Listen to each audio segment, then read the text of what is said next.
Oh, hello. I seem to have acquired a cat. Let's untangle. Oh no. Oh dear. We were literally just about to go live and he started meowing, so obviously I had to pick it up, pick him up. Oh. Shh. Cat. I know I feel like it was the last stream, Andrea. He completely ignored me. He's asleep or something. You okay? Big baby bean. Oh, how's everyone doing? Happy Tuesday.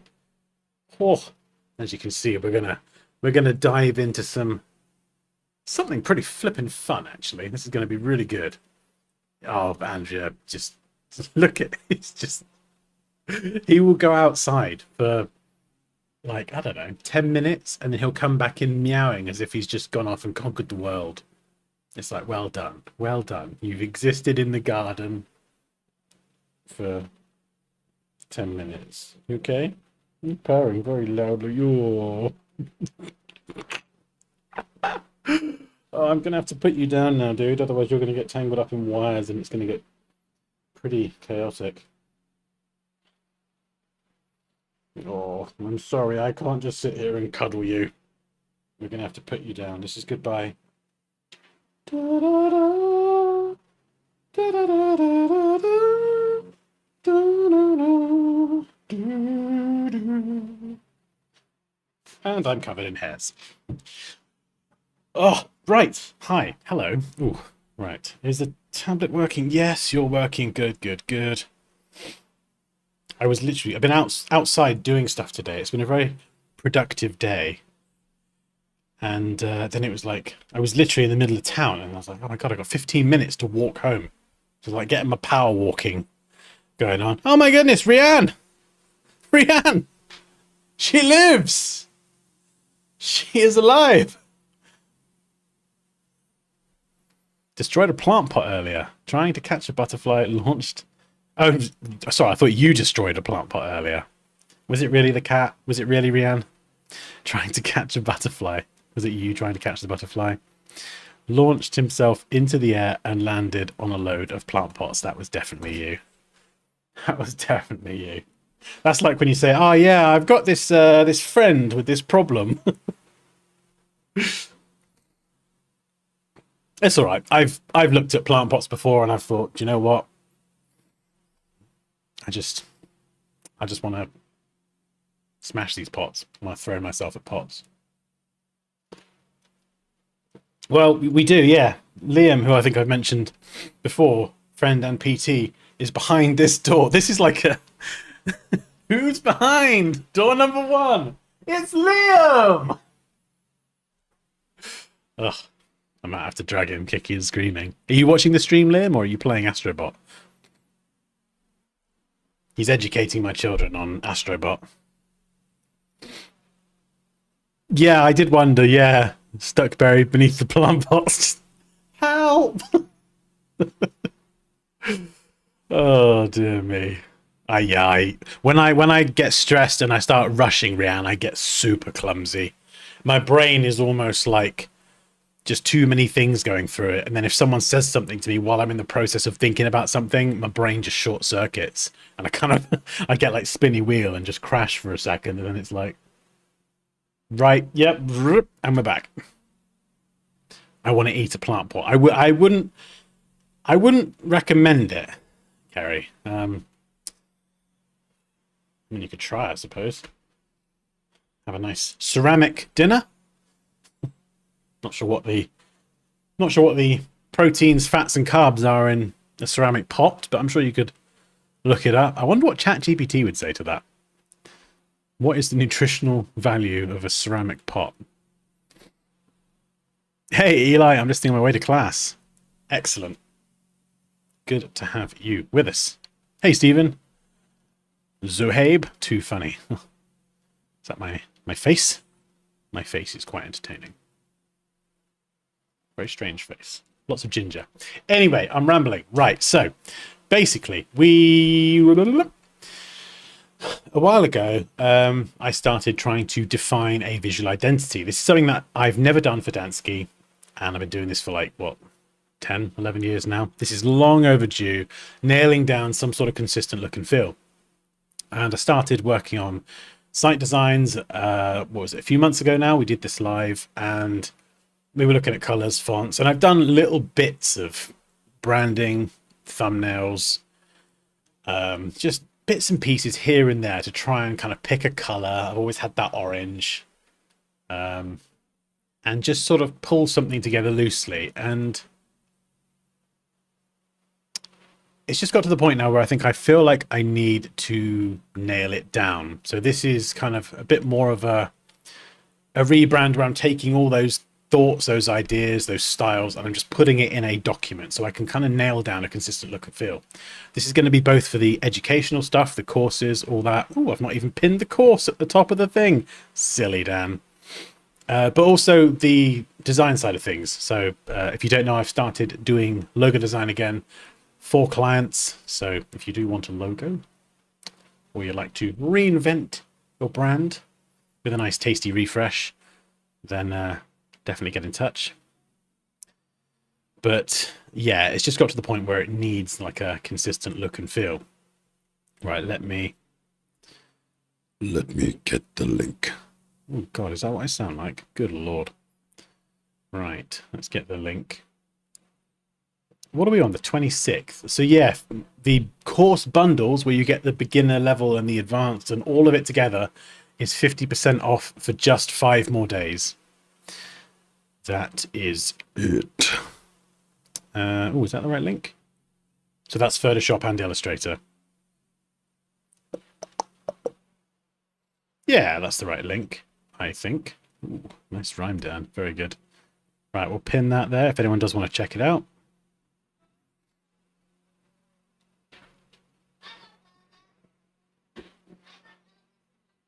I think this logo could be social media like Instagram.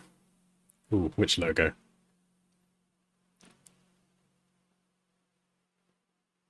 So jealous about Astrobot after moving to Xbox and not having a PS5. Oh, Mike, it's just such a lush game. It's just so fun and cutesy, and I love it. I'd put it up there with like Mario and that sort of thing. It's just so, I'm so glad it won Game of the Year. Was it last year it won it? I think it was last year. I'm so glad it won it because it is just a fun, feel-good game. You can just tell it was made with like love and care and stuff, which is nice. I like it when creatives just get to do their thing and then they smashed it.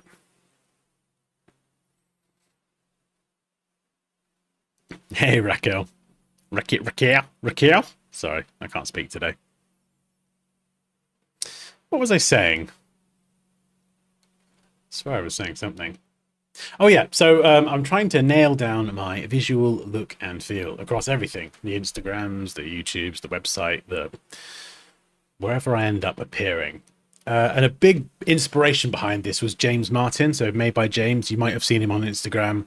He's such a lovely guy. I'm doing one of his courses at the minute. It's like a logo design legend course.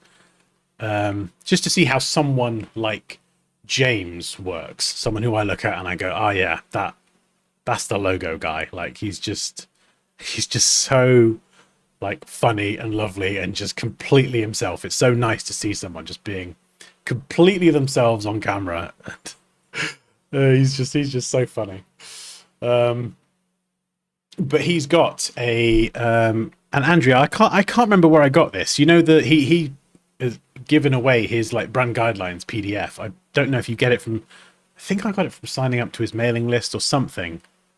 If anyone knows where to get it, because I think he's made it available for free, it's really helpful. It's like a 60-page PDF or something, and I feel like he's kind of developed it over time, and he's just nailed down his brand, his like look and feel. Like if we just go on his website a sec, everywhere you see him, he's just got his colors, fonts, all sorts, primary logo, secondary, tertiary.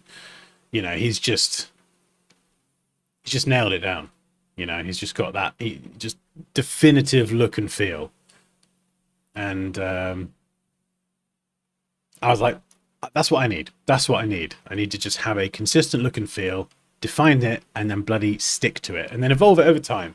if I want to, and all this stuff. And he's got the illustrations, just oozes personality. So flippin' cool. I love it. But obviously, I'm not James Martin. I've got my own style, and it's actually, I found this really hard because it's just, you end up like, obviously I've not got all the same pages. There's some things that are more and less relevant to me, but it's very much like, wait, who the hell am I? Who am I? What is my style? And you have to sort of ask all these questions. And I think without realizing, I've been doing it for the last however many months on these streams. So just to give you an example, I was working through all of this and defining all the different bits and pieces and thinking, okay, colors, I've got the orange, but I need more. I need something that's just, I don't want to just go orange and black. What complements orange? This is this whole thought process. And then I got to the illustrations bit, and it was like, oh, now I've got to like try and, like, I want some sort of illustrative style, but I've got to try and define something. And actually, I've already done it. I've been doing it on these lives. Every time I do an icon or every time I do a graphic, this is my style. I've literally been doing it without realizing. It's the kind of dual weights, so thicker and thinner lines, clean, precise, geometrically sound illustrations. And so I just kind of, and all of these are completely unrelated. I've done these on separate streams, different occasions. Rianne, you might remember the cinnamon bun. I did the Glock 19 just for fun ages ago. This is part of the course. I've been doing them. This is the Illustrator Masterclass, if anyone's interested. Isometric laptop, very tasty. And yeah, so I've kind of just grabbed all the illustrations from the things that have done for the last probably year and a half. And it was like, I've been doing it without realizing. And I love it. So clearly I love this style, and it is like a specific style. And I quite like having everything black and white and then just pulling out a key color, in this case being the orange. So that's kind of the main sort of brand color. And so then it's kind of a case of just looking at different applications of those icons with various things. So yeah, like, as much as I love the Made by James suite of icons and they just have loads of character, like, that's not my design style. You'll never see me do an icon like that. As much as I look at it and go, wow, these are flipping cool, that's not my style. I'm a pixel precise nerd. I love all that geometric precision, and it's something that is prevalent in pretty much everything I ever do and design. So that was nice because it kind of designed itself. And so it's kind of going through this whole process using James's one as a bit of a template, knocking out pages that I don't really have or that aren't really relevant, and defining colors, defining fonts, and then actually trying to be creative with them. And this is something else that I struggled with a lot with YouTube thumbnails as well. I'm like very organized, consistent, and rigid, and sometimes it can be very templatey. So what I would do in the past is I would kind of take this, that would be one design, and then the next design would be the same but just different words, but everything would be lined up and spaced and it would all be perfect, and the next design would be exactly the same. And that's consistent, but it's bloody boring. It's not fun for me. It's boring for people to look at. So this has been probably one of the most fun parts of this, is like, okay, I've defined these fonts. I've defined this kind of loose, if you like, creative framework. Now let's try and be as creative as we can, but still have everything look and feel consistent. So like with the Made by James stuff, you know, you could be pretty creative with his selection of fonts and colors. You really can just play around with size, alignment, all these different things, but you would still look at it and go, yeah, that's Made by James. You can just tell. So this is kind of where I've got to, is filling up these boxes here with, and these could be like posts on Instagram. They could be anything. But it's filling them up and trying to figure out different alignments, different styles, whilst playing within the bounds of what I've defined here, if that makes sense. So there's a lot of backwards and forwards. So if I just start at the beginning, we'll just go through it quickly. So, brand style guide. Pretty straightforward. Hi there, I'm Dan. Bit of blurb about me and my mission, what the purpose of this is. Logos, colors, typography. So basically just kind of an index, a glossary. What would you call it? Contents. That's the word. So, right. I don't know what you think to this. I'm happy with the primary logo for now. I'm happy with this. It's not just a font. It is something that I created from scratch. I did have a bit of help with the S from another font that I can't remember what it was. But the whole thing here has been custom drawn or tweaked, or like it's just an evolution of my own logo. So I'm quite attached to this. It's clean, it's simple, it works. The secondary mark being my face, I'm still not 100%. I don't know. I think I've got some other versions that I can show you. Yeah. All right, we'll get to that in a minute. But I'm defining what they are: primary, logo, and secondary. And we've got colors. So the orange is going to be the predominant color, and then we've got this very dark, I guess navy blue, and then like a lighter blue. Actually, what's navy blue? Oh wait, no, it's nothing. Nope, that is not navy at all. Indigo blue. Oh well, Google, you are about as helpful as a chocolate teapot. Oh, I'd love a chocolate teapot. But yeah, so trying to define some colors, but also colors that complement the orange. Like I'm very much like, I like a black and white palette, but this just introduces a little bit of blue into the color, and then we've got a lighter one, and I think this hangs together as a palette quite nicely. Hey Moosh, brand guidelines for me. Clearance area, that's boring stuff, but necessary. What's this? Monogram. Right, so this is where I was playing with the idea of, instead of having that, you know, that little face icon I showed you with the hair and everything, instead of having that as the kind of secondary mark, including that within a badge or some sort of tertiary mark, maybe more as like a kind of a bit more of a nod to me without having to spell out the name. So I'll show you some of these, but just jump out if you think anything here looks good. I think a lot of it doesn't, but I don't know, I've been staring at this clearly too long. So what I really wanted was like to just have something shorter, like abbreviated. So it was the DSY, DKY, something that just could be used in places where the full logo might not necessarily work, or if I wanted like something like trimmed down. So I think I did something like this, but I don't know. Or the other idea is just Dan, just literally, but then I don't know if that's just too plain.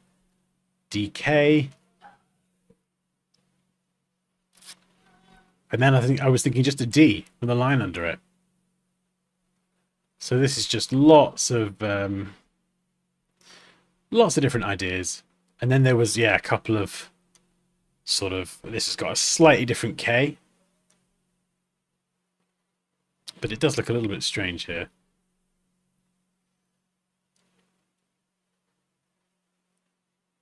And it looks more like a capital K in this situation as well, because it doesn't extend up. But then this bit, I feel like it has these weird gaps. I don't know. It's been tricky to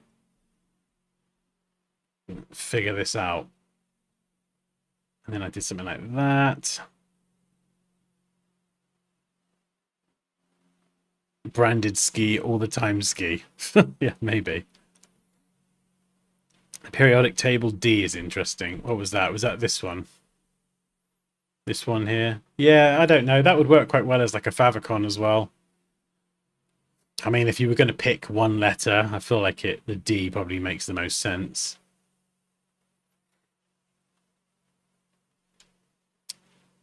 I mean, let's just grab that. Stick it.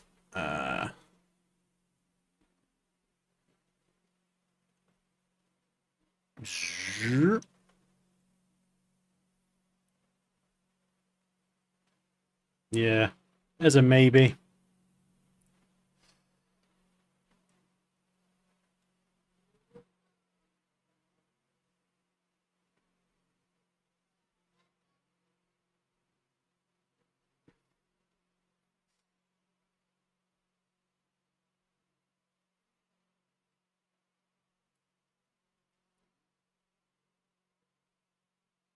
Yeah, and I don't want to get too. I don't want to overthink everything too much. I just want to get this document done so I can start. I'm sure it's going to change and evolve over time.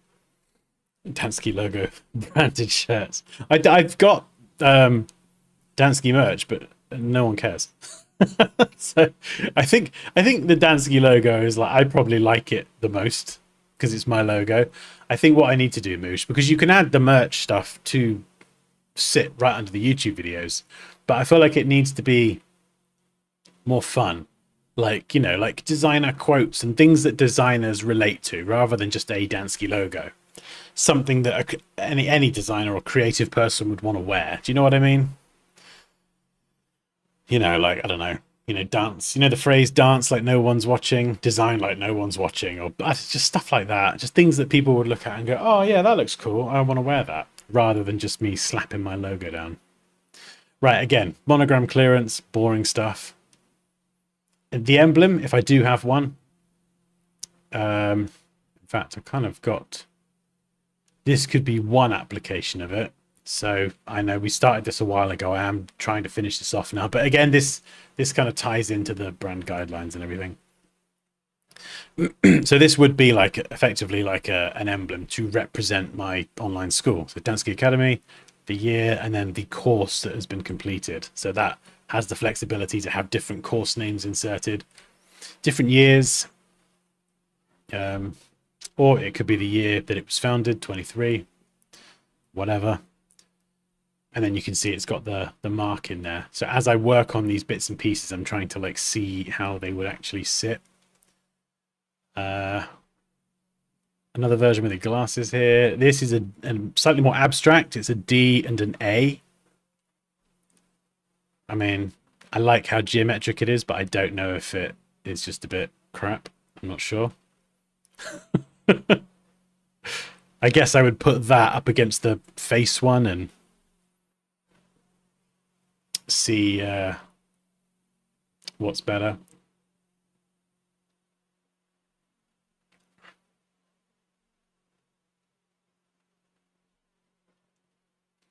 The D could be glasses. Ooh, how would I make the D into glasses?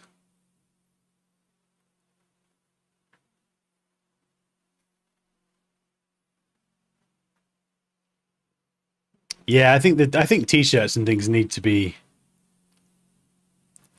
need to be cool and fun. Maybe add a mustache on your face. What, in real life or just? Yeah, I need to make more general for designers. Yeah, I think so. Things that people would want to wear. We could slap a Dansky logo on the back of the shirt somewhere, a little one, or a pocket logo, but I feel like it needs to be something cool. Something I'd want to wear as well, like something that you just look at and go, oh, that is a cool shirt. That would be the brief for me. Design some clothing that people look at and go, wow, that's cool. That's literally the brief. You need to cut the D in half and keep the right side. Agree. What do you agree with, Andrea? T-shirt design contest, yeah. Yeah, I did. I did actually think, Moosh, about doing I've thought about this a while ago, doing a t-shirt design contest, and then the winning t-shirt gets made and into a thing and sold. But then I just felt a bit weird putting it on my channel and making money from someone else's design. So I kind of, I wasn't sure how to really do it. Or even, maybe just as a prize, I think we did it before for Fika. I will just get the winning person. I will print their t-shirt for them and send it to them. And then that is part of the prize. Make the face be in the letter D. Oh no, we're going down this route again. Have you seen the... Have I got it? Where is it? Oh, God, these documents are astronomical. If this is the one I'm thinking of.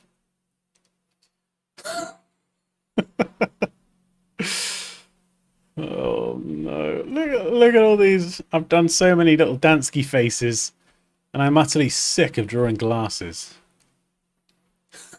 Like, look at this. It's just outrageous. Oh, good lord. Ooh, that looks a little bit like Crumb Lord there. Yeah, lots of ideas. That was one of them.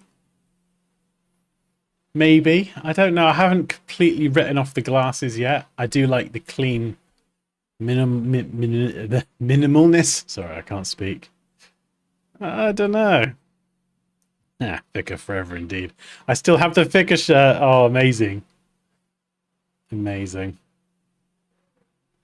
You finally got it after like however long it was. Some ridiculous time. Fika forever. So yeah, anyway, that is the sort of emblem. I'm not too bothered about that. I think that's going to be pretty straightforward. Just some sort of badge that can just... In fact, hang on. This is Dan Logo 24. I swear there's a 25 as well. Yeah. This process is... Actually, this has probably been going on longer than I even realised. And then loads of other stuff. I mean, this is a completely different design and different font. But we had some Dansky versions. Which I would actually be fine with as a secondary mark. If I had to, I would be fine with it looking like this. You know, it's not the primary mark, but at least it kind of... I mean, that was a bit wild, wasn't it? But just the way that Tetris together is quite tasty.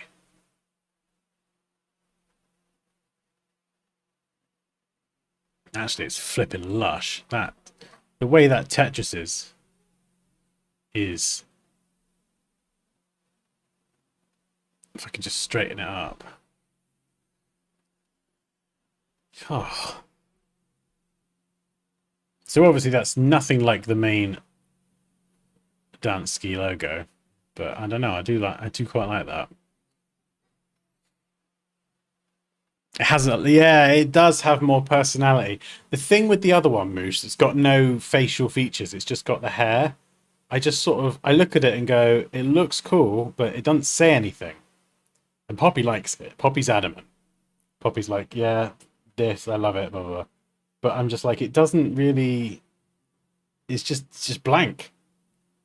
And yeah, we don't have to go and, like, you know, give me ear tunnels and a beard and a mouth and a nose and eyes and everything. But it just needs something, you know?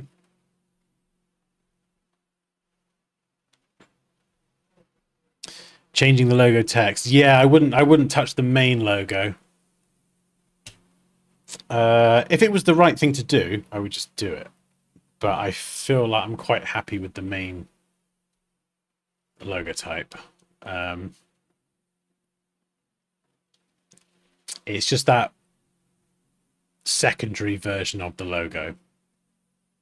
It's how that looks, whether it's something like this and a bit more abstract or iconic, or something that is just like a refinement of letters. So like just a D stamp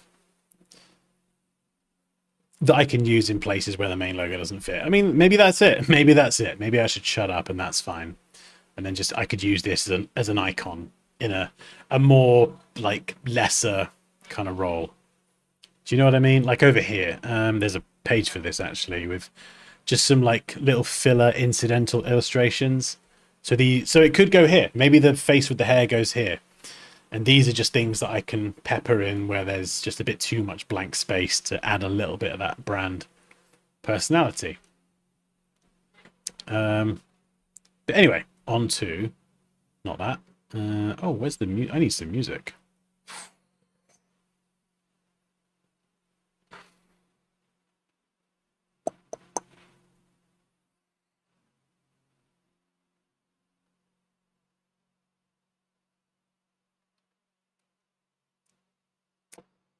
Yeah, I mean, oh no, we'll come back to that. I'm getting carried away. So colors, just straight color palette. I'll add some color values and things. Color hierarchy. So this is how dominant one color is in comparison to the others. So a lot of my website, for example, or what will be my new Instagram style, a lot of that's going to be predominantly made up of blacks and whites, or this color here. I'm just going to call it black because easy. And then orange will be the main color, and then there'll be this other color that I could use if I need to.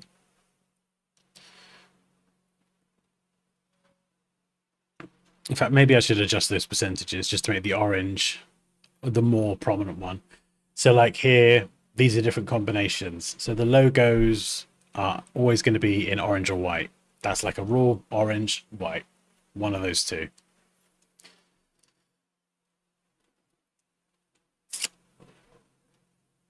Typography. So we're just going to use Montserrat for the typeface. It's nice, bold. I'm probably going to go with it in lowercase. Just because I think having it lowercase looks a little bit more friendly and inviting and approachable rather than just like all caps, everything all caps, yelling at everyone all the time. Enroll now. I do like it all caps and it's good for stacking things up, but I've found that having it slightly more lowercase. No, lowercase is just a little bit better. Yeah, it's just less shouty. Secondary typeface, Inter, clean, modern, love it. Enough said. And then I don't know about this one at all. A tertiary typeface. This is the sort of thing that would be used sparingly and would only appear in a few specific locations. So maybe on a badge, or if I have some like labels, that's a good thing to design. Actually, some labels, that'd be cool. I was thinking something pixelated because it's kind of like, you know, it's a little nod to retro design video games. It's a bit of me in there as well, but how that actually looks and translates into the rest of the document, that's the thing that we're going to see. 60-30-10 is a common breakdown of colors. Yeah, that'd be good. Yeah, maybe just some slight adjustments for the 4 colors instead of 3.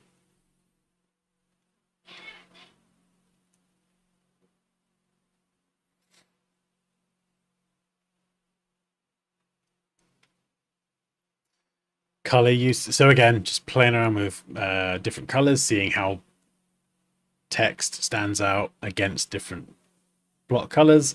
This is a bit more creative, so putting it to the test really.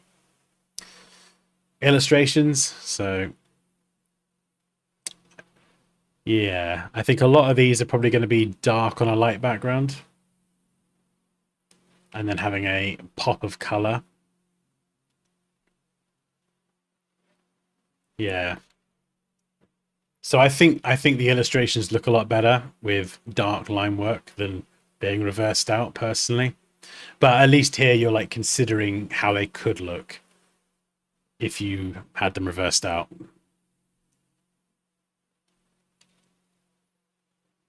Again, color use. So if you are working with different backgrounds, how do those colors and illustrations work? So this could be kind of cool. This one's a little bit trickier, but that's why we mock all this stuff up, to see what works, what doesn't work, and then just trim it down and refine it if we need to. No, this one here would fail accessibility for sure. This might be all right. That one would be fine. But yeah, We've not even really got to that point at the moment. It's just starting with something that I like. These colors aren't even print friendly, but they probably wouldn't be because I don't really print anything nowadays. But if I needed to change the colors and adjust contrast, they're all global swatches, so I could do it very, very easily. These are web colors. So again, we're starting with the same dark color, graduating through. That's just because the way my site is set up at the minute. It's got like a dark and a light mode that you can flip between. So it's just having that suite of colors just for a very nice looking UI design. Call to actions. A few other bits. This is all still work in progress, but it's just kind of seeing how it all actually looks in practice. Right, social graphics, Instagram. So I've actually got a document. So this is like a format for posting my work. I create a lot of stuff and I don't really post it because I'm an idiot. And I need to just make the whole process of designing something, popping it in a template, posting it as easy and seamless as possible.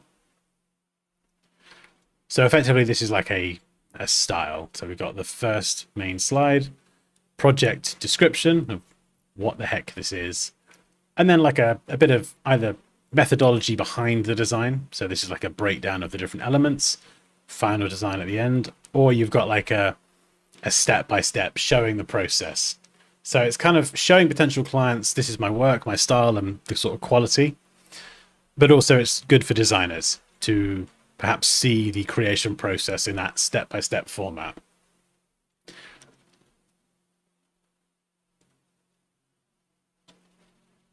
Yeah, so this is a work in progress.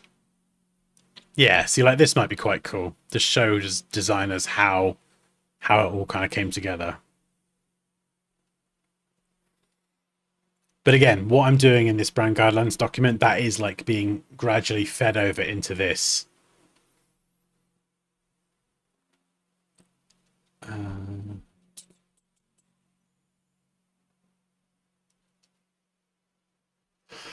Oh, excuse me.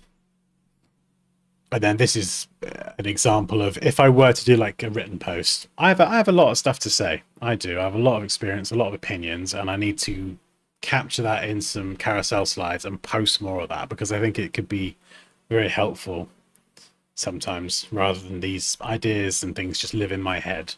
So playing around with some text-based stuff. Course logos, right. So a little badge for each of the different courses. And I like these. I think they're cute. At the moment, they're first class and the master class, but I'm sort of, well, I'm toying with changing that to level 1 and 2. It's a bit more easy to understand, I think. But that is how it could look. Process images are the best. Yeah, it's cool, isn't it? It's just nice to see how something kind of comes together sometimes. Tertiary. Yeah, I suppose it is a little bit less common, isn't it?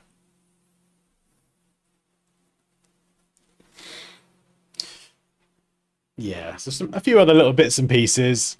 That's it. That's it. That I decided that was enough for me. There's no point me trying to nail down every single thing because I'm sure this is going to change and evolve over time. But just like I feel like a minimum viable product is going to be good enough for me to work with and then see what works and what doesn't work and then evolve it. So if you are thinking of doing this yourself, then hopefully that's kind of a helpful as a starting point. Yeah, I haven't figured out this font. I want like a tertiary font. But I don't know. I haven't figured out how to fit it in, for example.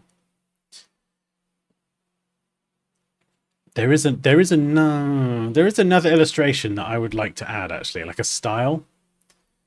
And that is like a tooltip. And I've done this before or something similar.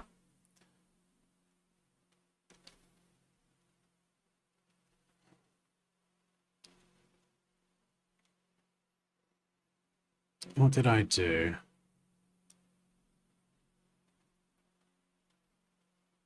So you got your standard tooltip, but they're a bit boring. What about like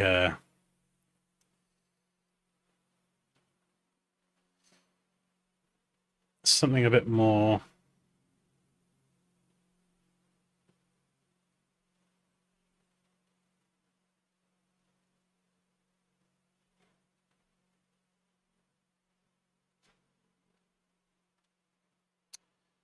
Oh, I don't know. Like a lightning strike almost.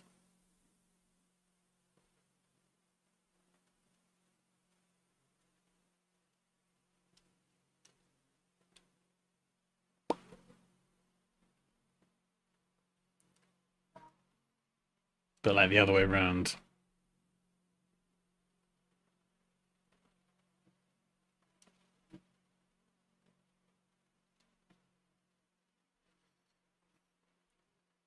Yeah, something like that. That's just got a bit more personality, you know?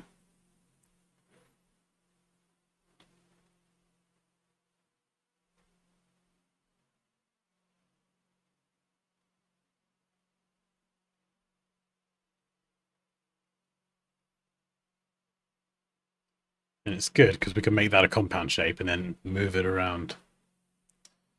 Let's see how it looks.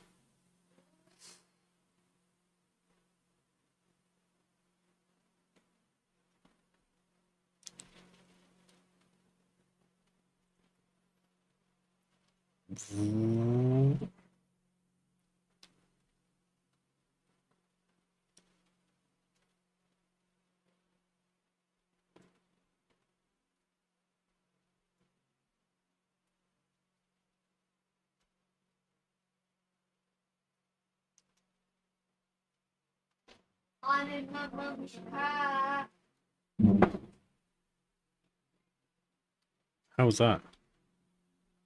I think a child said something.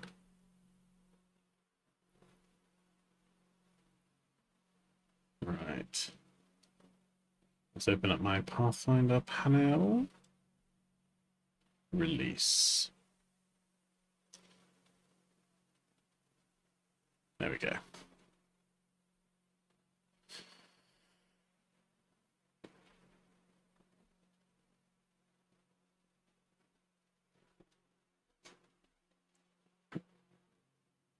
Yes, that's a good point. I do have the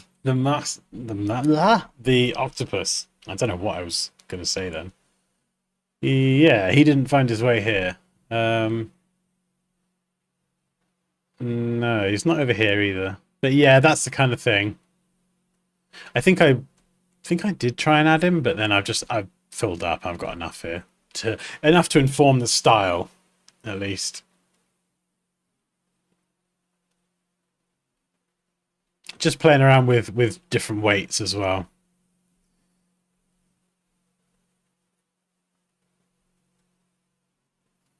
Yeah, so maybe something like that. If I need to just kind of, add some tooltips and then go with no. Okay, so this could be a good use for that tertiary font. Where the flipping heck is it? Yeah, one of these.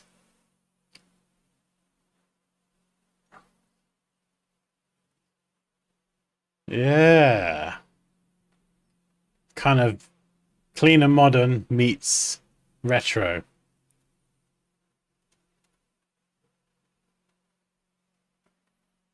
Yep.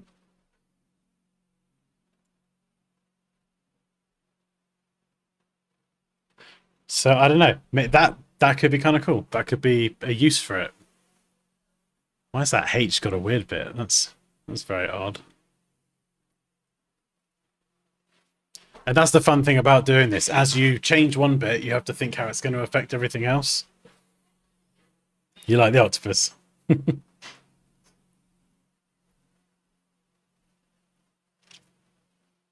Yeah, I really like that. Damn. I didn't expect that to happen. Because it was like I defined well, I had a couple I liked here, but it was like, okay, but what's the application of that font? Like, you can define it, but where do you use it? How's it look? That kind of answers that question. Yeah, I like that one as well, actually. What is it? We've got Pixelify? Pixelify? Pixelify? I don't know. Or Rasterforge. I think I'm going to go Pixely. Yeah, that just fits. It just fits the style. I love that one. You like, right, okay. Everyone loves it. We're smashing out the other one. There we go. Wow. Didn't expect to nail that so quick, but there we go. Thank you.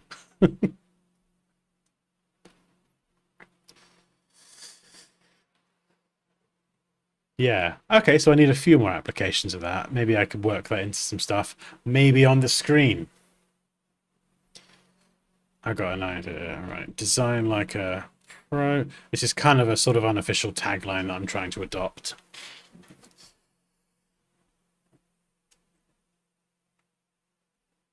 So let's just isometricify this.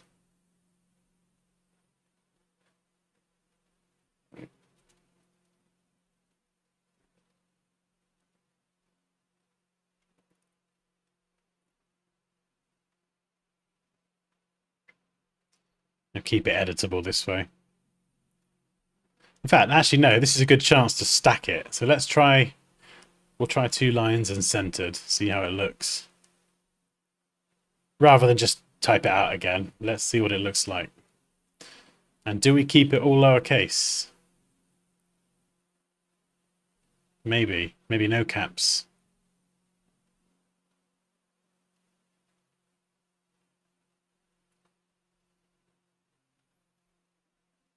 Especially as that capital H was horrible. Yeah. Oh, shit. God dang. I just discovered the online brand Guidelines Creators that make it easier to share with clients. Have you used those yet? I got no idea what you're talking about, Julius. Julius Green the Fourth. That is a flippin' excellent name. What is that? Is there like a website I can go to? Like, yeah, point me in the right direction. That sounds really cool.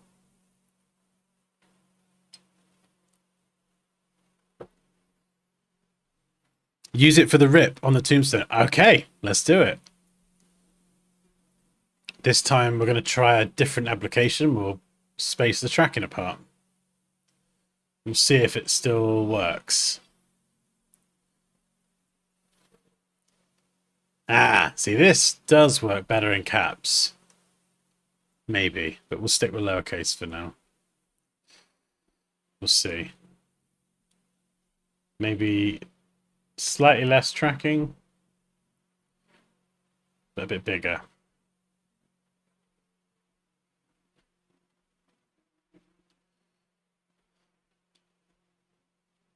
Ha! I really like that. It's kind of a little bit old meets new. Do you know the first thing I was designing back when I was probably like 11 or 12. And the first thing I was designing was I used to open up Microsoft Paint. This is back in Windows 3.11. This is before 95. And I used to try and design my own Tamagotchis. I used to get the brush tool, or paintbrush, whatever it was, and turn it into a square black brush. And I would try and stamp out my own Tamagotchis. Because my star sign is Scorpio, so I always tried to do like a scorpion and then do the different phases. So you have the different animation states. Obviously, this is in paint, but it would be like you do the scorpion, then you do the scorpion eating and then pooping and then being happy. So it's kind of funny. That's a nod to probably the very first thing I ever started designing on a computer. And this is where I am now, some 2 or 3 decades later. Game over, yeah. Game over. Yeah, I like that. Good job, team. Good work. Good team effort. I like it. Oh, Lume.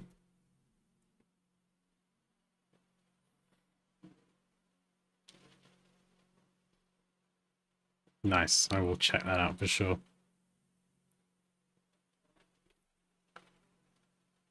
Of course, you're a Scorpio. Is it that obvious?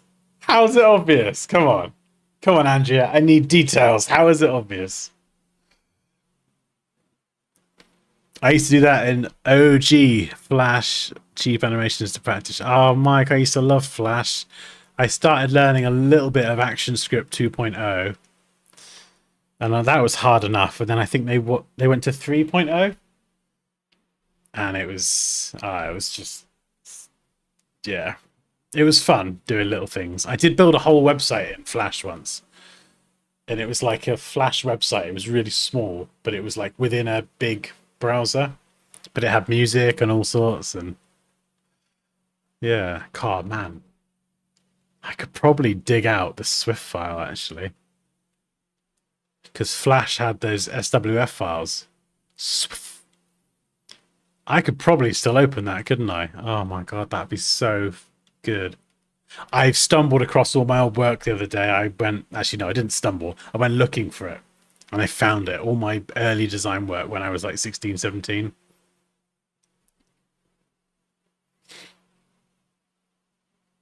I noticed from our recent interactions. That's a safe answer, that is, isn't it? I was expecting you to just come out and say, well, because you're a twat, Dan.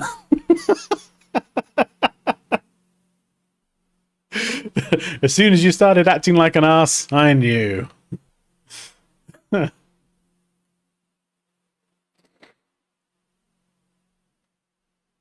of the main features that stand out to me is that instead of just labeling which logo is which, you can set it where that can download the assets as needed. Okay, I was considering trying it. Interesting.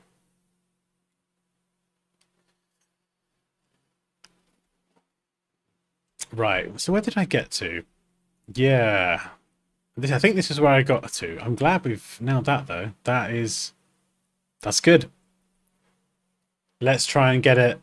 So these are social posts. Let's label something up.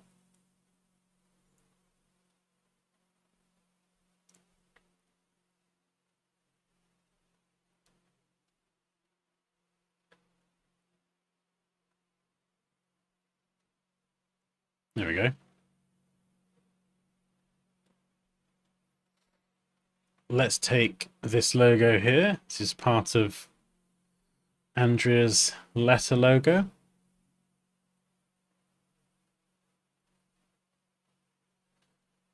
Right, so let's pop this in the center and we'll label it up. So let's do some tools. This could be quite cool, actually. I've got to be able to move that around. This is cool because it's a compound shape. This actually has a lot of flexibility.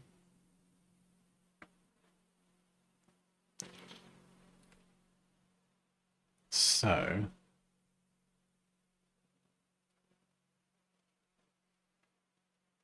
yeah, what tools did I use to make this? So that's the ellipse tool. How did I do that? I've got to remember now. Hang on. Where's my step by step?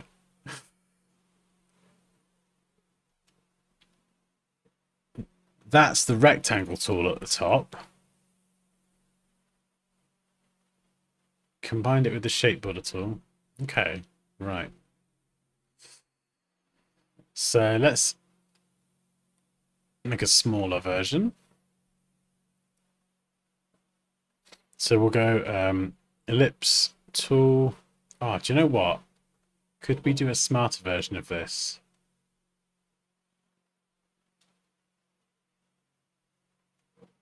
I'm just going to try something. It might be a bit too clever, though. If this works, this will be amazing, but I don't know if it will. Right, appearance panel. Let's get rid of that.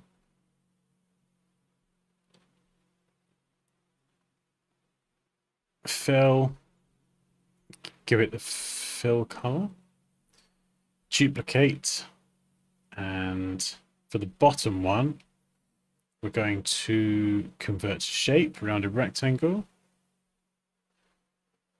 Do that. Oh, actually, no, we'd do a stroke, wouldn't we?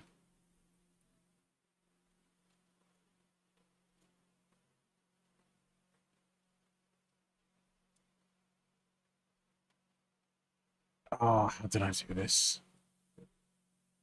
Yes, there we go. This is really cool. I'm trying to be really clever here, but it might not work. Because then you can do this.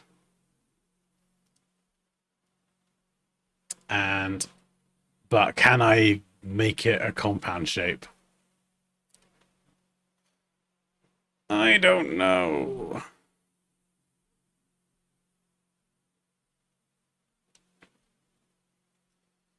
So maybe these two, we could nail them together permanently, because that's pretty... I'm happy with that. But then I've got to try and merge these.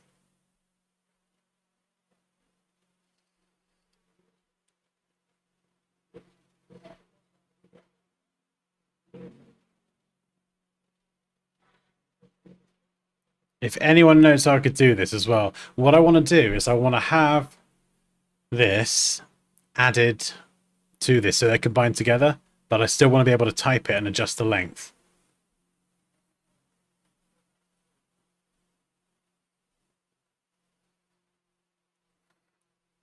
I don't know if there's a way I can combine them.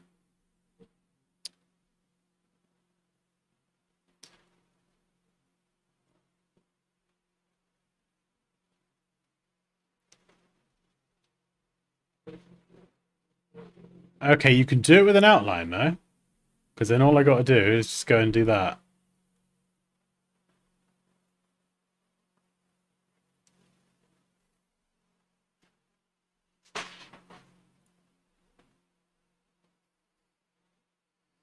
Okay, what about a fill? Let's just make it blue for now.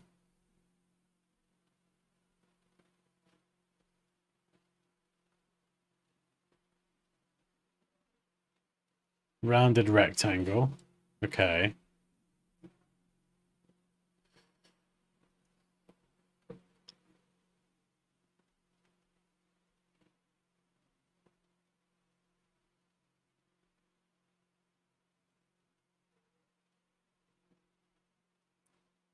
Oh, where's the... No. Oh, so if you compound shape them, it hides the text. The text does... Oh, so it does work, but it changes the flipping text color.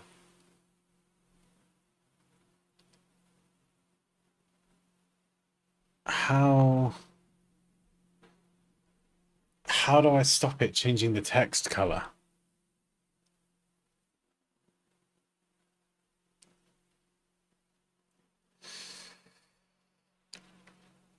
I'm trying to do it in a way, Carrie, where it's super clever.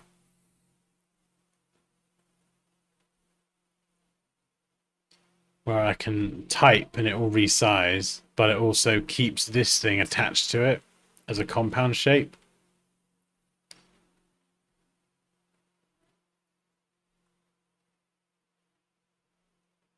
Merge. Yeah, see, they're not really combined.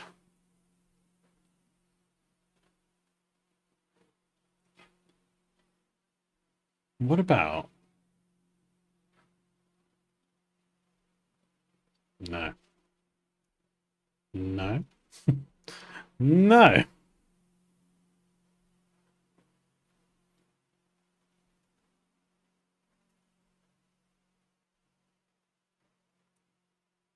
Yeah. Oh, mixed appearances. I don't know why it's hiding the text. That is what I want, but it's hiding the text. And then if I give it a fill color, it just it has the text and the shape with the same fill.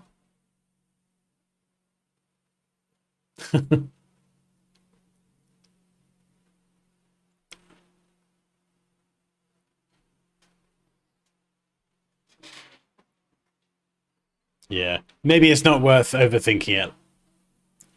There is a workaround. What I would probably do is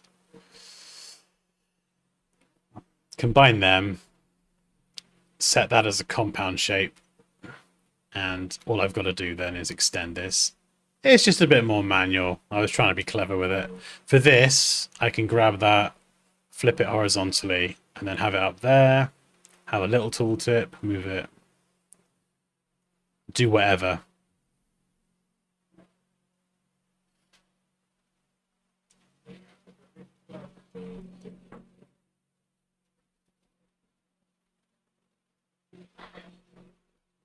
Go 1, 1, 2, 3, 4, 5, 6, 7.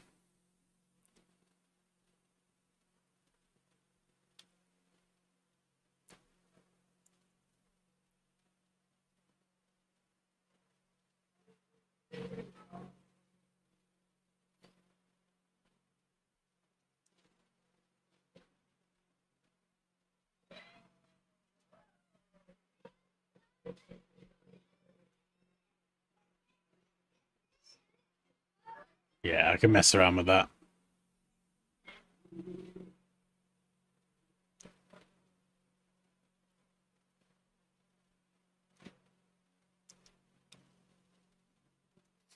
Ah, something looks a bit weird about the zigzag. I don't know what it is.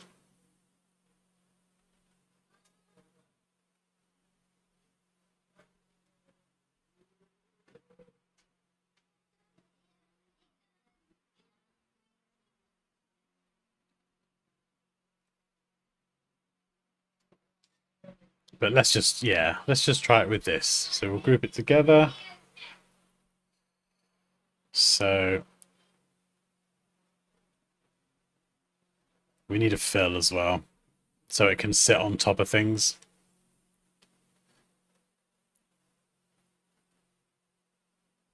Probably should.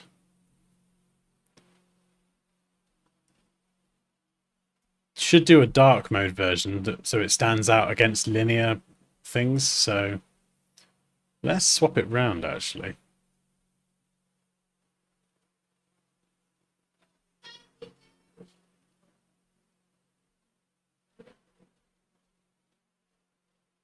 Oh no, I prefer the linear style way more. What about in like an orange?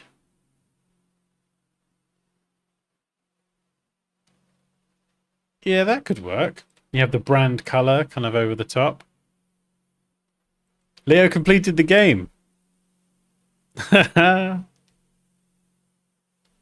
When you say completed, Pops, what do you mean? Got every single bot or did that crazy boss? Is Liam still there? Or has he gone? Good lad.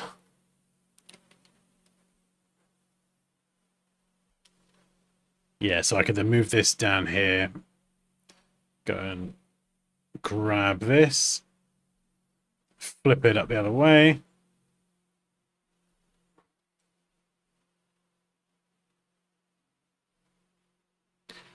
And just label things up.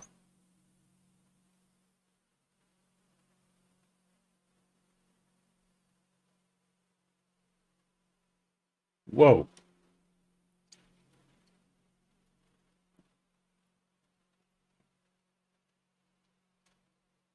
Rectangle.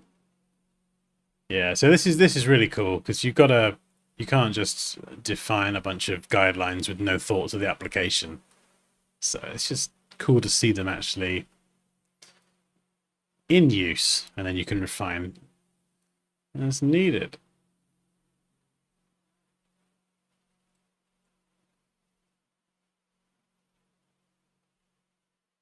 Might have to make them smaller actually. They're pretty big. Or make the logo bigger. Maybe a bit of both. Shrink them down.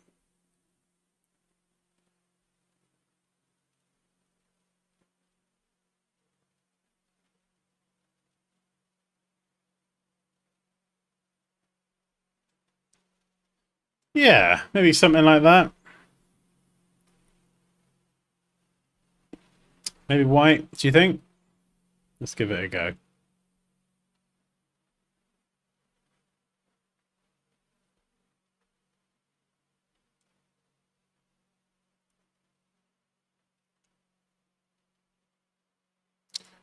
Oh, I don't know.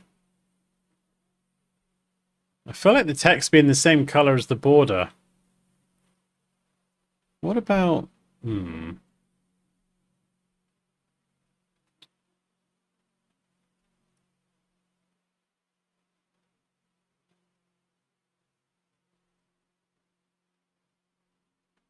Don't know if I need a normal arrow rather than a zigzag. Liam's still here. Liam! Come to us, Liam! Oh, He's here! He has Hello, arrived! streamers. They're over there. This they're is here. Hang on, we're going full scream. Scream? Where are we Stream. going? There you are. Look, there you are.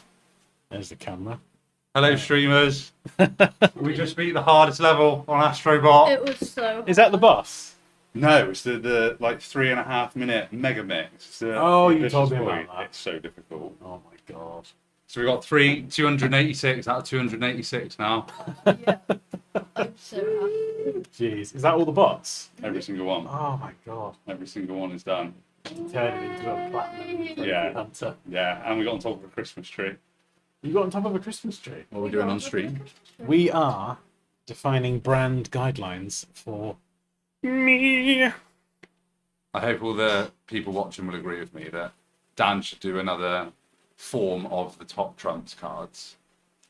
Top Where- trumps. The ones where everyone. That's it. The Yeah. monsters Oh, where that was everyone great. Turned them into top Yeah, trumps they were cards. amazing. Mm, So I think at some point in the horizon, we do another round of that. And yeah. then I might even enter. Well, Halloween's coming. Was that a year ago then? Yeah. Yeah. Monster Ski was a year Oh, ago. that came out of nowhere, that music video. That was really impressive. That was like when That we was were very sort of stressfully editing the courses, and then just in the middle of it was like, yeah, let's just do a music video. We've got time to kill. And then we can have people entering all their different cards again. You can make a song number 2. Yeah. No. Yeah. No. Someone write a thumbs up, but then that means Dan has to do it. What? Yay.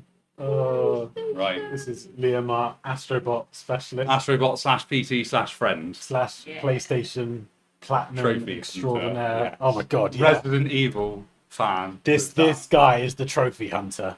that sort of get in there. Yeah. You still need to play RE2 though. Oh yeah. I will one day. Pajama On bottom. Before number 9, which Oh is my in God. February. It just looks. Do you want me to get back to your work? Oh, okay. Or streamers? You just get another chair and like, No, I'm not joining for the whole time. He's gonna grab you. let's go to shrimp. Oh, hello! Someone's tickling me. Ah, where's the head? There you go. I got your face. Hey, hey. Well, I don't know. Oh, sorry. I just grabbed hold of your face and I got a bit excited then. Oh! Andrea says, "Liam, come back." Oh, Liam's a babe. Liam is a babe.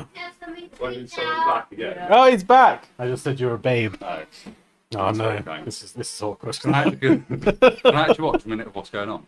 Yeah, sure. What are we doing? So, Dansky logo. Dansky weird face icon thing. Effectively, I'm trying to like nail down my look and feel, my colors, my style, just everything. So, kind of Instagram posts, illustration style,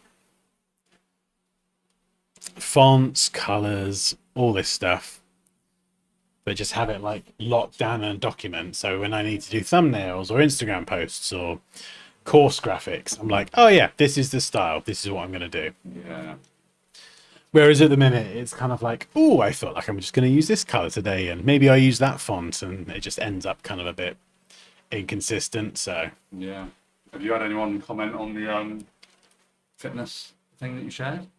I've not even mentioned it today. No, you shared it on Dansky, didn't you? Yeah, we've got the separate community now. Yesterday and today, so many people just sharing their story, their struggles, Yeah, sure. just good advice. Just it's been lush actually. Yeah, and like you said, like-minded people in the same position, people get a lot for it, and then you will get a lot from it as well, motivating other people.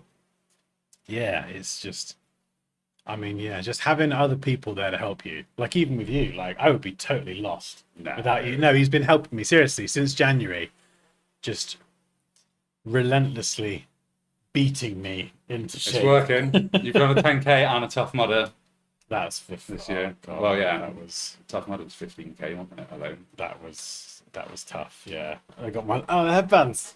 There we go. I got the one. And you should wear it for the rest of the stream. We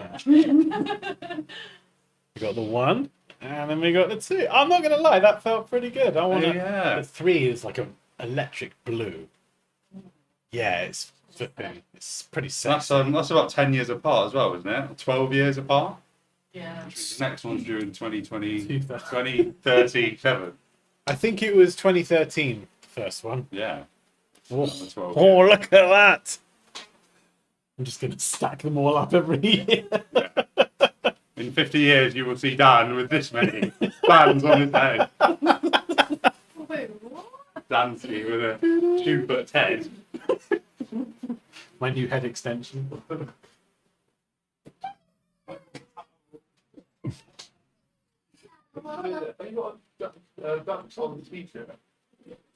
Liam is the trainer, yes. He beats me with a stick. Why are you both good? Because I'm a legend! Before I leave, I just wanted to show you all Leo's Duck Song t-shirt. Surely someone here knows the Duck Song. Well, the that duck walked up to Four, a lemonade five, stand, put and them he out. said to the man, right in the stand, hey, bum bum bum, got any grapes? Beep, beep, beep, beep, beep. The man said, no, we just sell lemonade, but it's cold and it's fresh and it's all homemade. Want to give it a blast or something? I think I'll pass. And then he waddled away, waddle, waddle, to the very next day. Ba, ba, ba, ba, ba, ba, ba. Anyway, brand guidelines.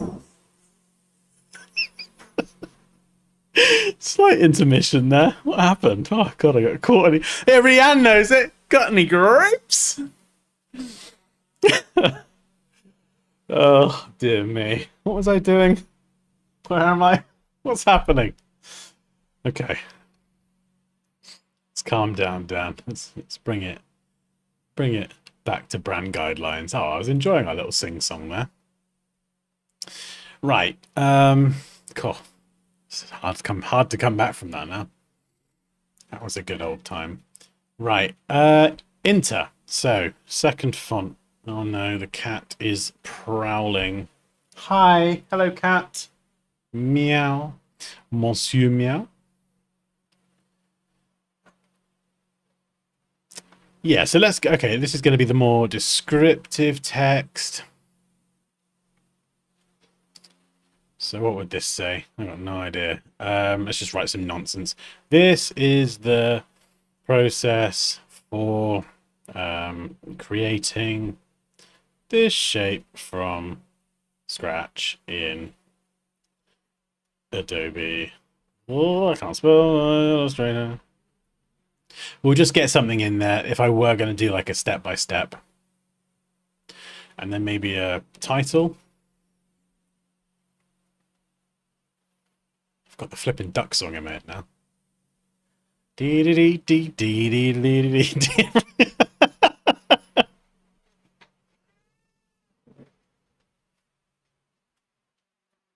Everyone's just asking for me to come back. Bring Liam back. They've had enough of me. Oh, no, you can go. No, you can go. You can go.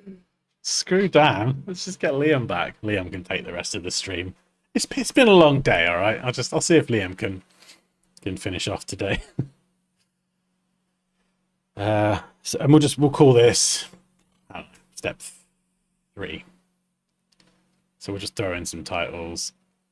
And this could be quite a cool format, actually, especially if I'm going to be doing a lot of the same kind of stuff for logos. Having this sort of format would be useful. In fact, let's just copy and paste that twice and change it back to area type. Just pretend we're working with a bit more text.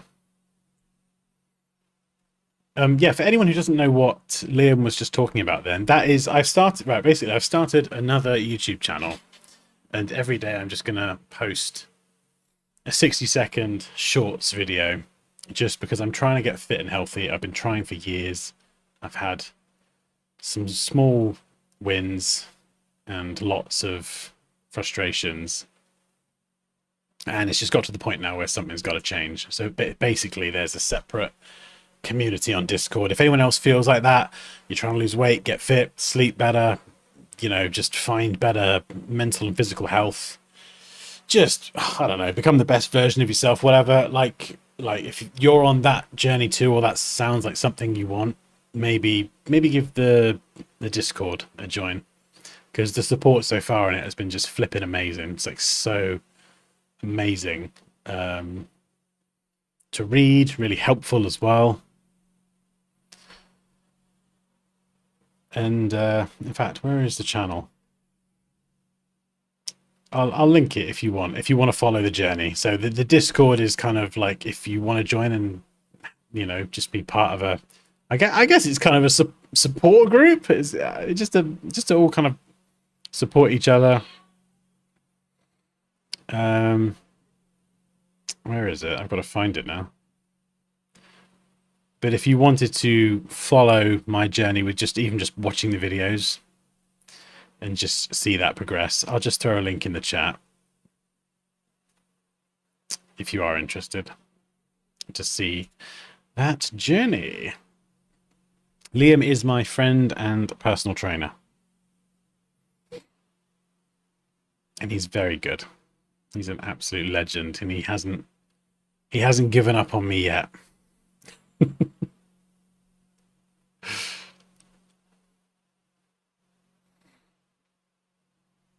Llamas with hats. Oh, but yeah, I think I've seen that. That does ring a bell.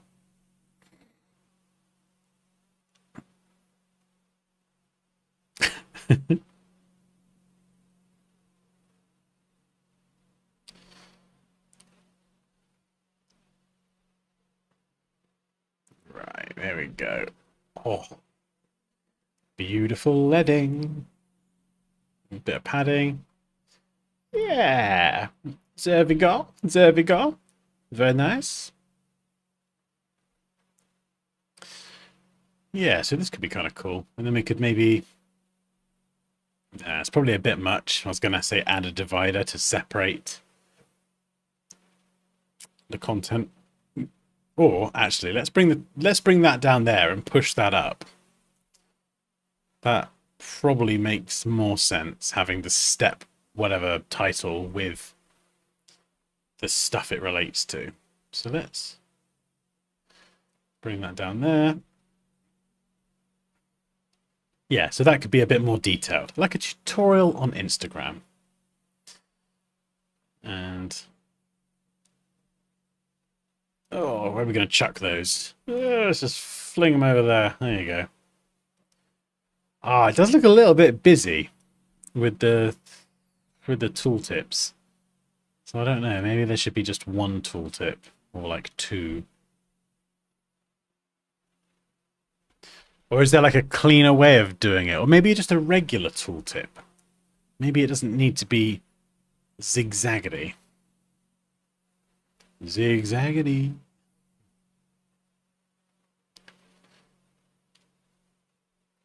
Let's try a slightly different style. So we'll do just a regular triangular one. So we've got the rounded corners on the box. And then maybe we'll just have like a normal pointy tooltip Squish it down a bit. Oh, that looks cute. That's lovely. Oh, very nice. There we go. Have it all line up. Hunky dory.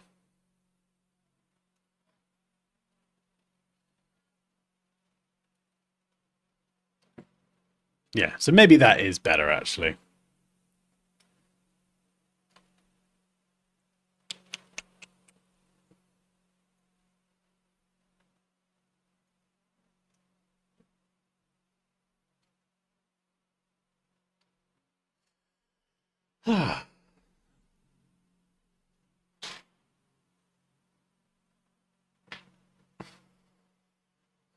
Let's concentrate on design.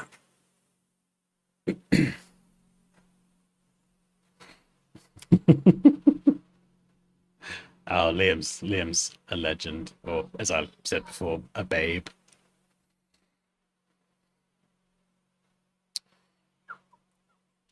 What about if these tooltips had another box? Let's add another stroke. We'll change the color to some other random color. We'll bring that down to the bottom. And let's make it all white.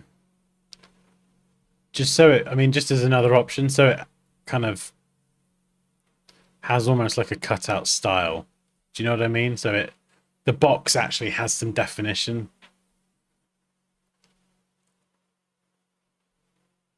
Like it cuts over the design a bit, but I feel like it just looks a bit better than if I just do this quickly.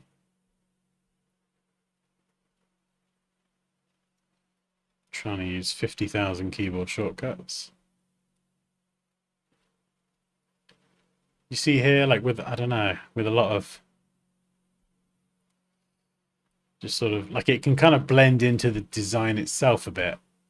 Or maybe the box should be orange. Maybe the tooltip box should be orange so it stands out. And the tooltip can be not that orange. God, flipping heck. Because I think a lot of this line work is actually all these logos. They're going to be black and white, and then you get the finished one at the end. So actually, if they're all going to be black and white showing the process, maybe the tooltips need a color. I like orange.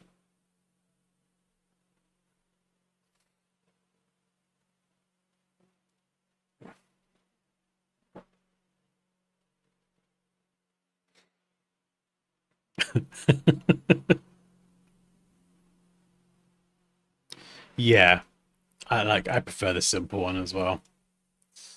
I would agree.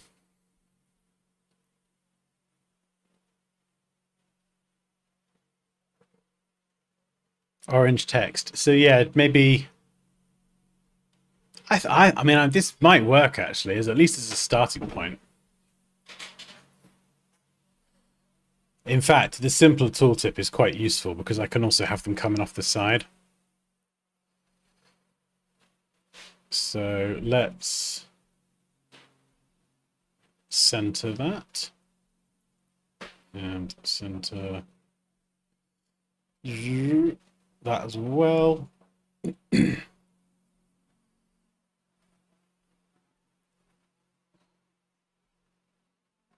Yeah, there we go.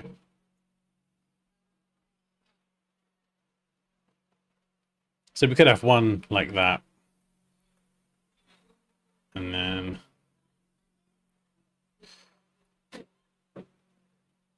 maybe one kind of with it coming off the side.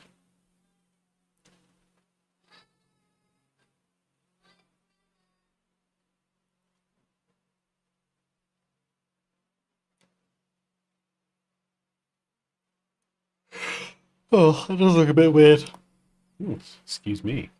Surprise yawn. Hello, didn't expect to see you here today. Yeah, oh, that's nice. Maybe in the orange. Let's try it. And this is why it's cool. We're just testing out different styles and actually trying the application in real time as well and seeing what does and doesn't work. Shape builder tool.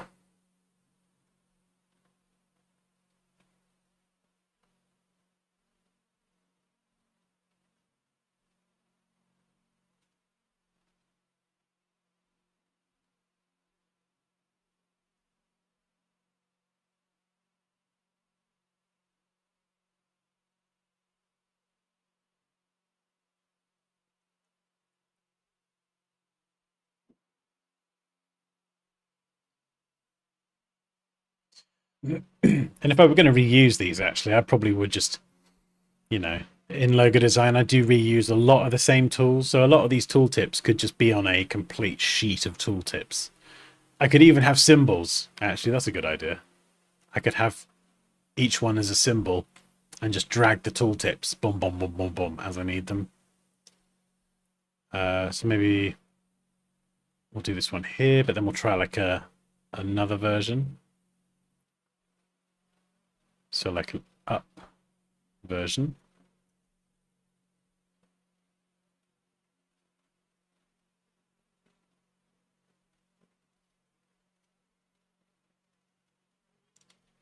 And I suppose you could even try a version where you have it kind of off to one side. So there is some flexibility there to move bits and pieces around. So I could have that over there. And this one here could be ellipse tool.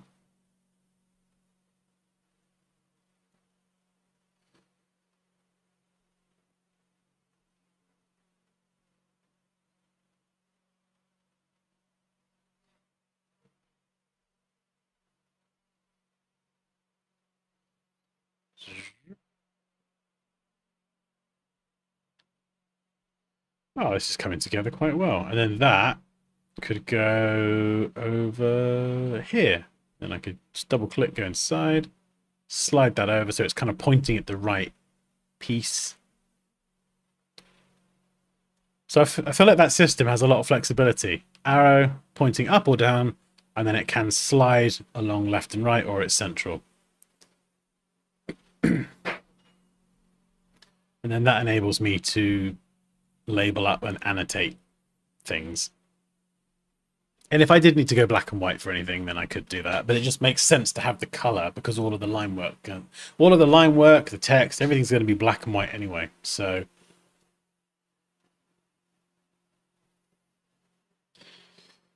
and then you'd probably want to mock up 2 lines as well, because it might not be a tool that I'm describing. It might be like an actual sentence, like do this, but don't do this, and this is why. So let's we'll just do one version. It's a bit more wordy. Your designs are very basic, but you know how to present. That is a good part. Yeah, I mean, my style has always been very clean and simple. I like creating things in a very, especially my logo design style, in a very minimal way, but trying to pack in as much as possible. So like I like to try and be clever. So like this is probably one of my favorite ones. You know, you've got the drawing aspect, the location, travel, and then the bridge, the sun, the sunset reflected in the water, and together that makes this whole mark. Or you got this one here, the KD and the KDH. So you got the D, D there, you got the K, you got the H, all overlaid into a monogram. So I like things that are as simple as possible, but if they can have a bit of cleverness to them. I know with me that's obviously an uphill struggle, but if I can get it in there, it's like that's what I love.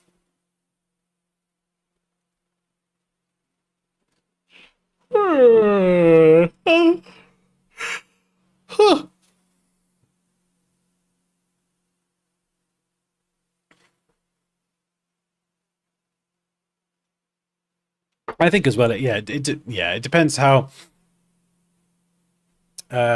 Sometimes people like say things, and I think for different parts of the world, sometimes things come across slightly differently than they're intended. It depends on, like, you know, what's your native language. So yeah, I don't take any offense to them being called basic or simple. It's just what it is. Yeah, I love that style. Although the whole pixel thing is just, I don't know, yeah. Maybe there is an angle there that is a bit more interesting. Do you know what I mean? Like mixing clean lines and pixelated lines. Maybe there is interesting style there. I don't know. Yeah, I'm not entirely sure.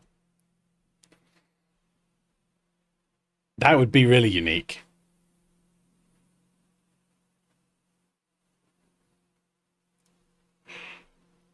Oh, oh, I'm so sorry.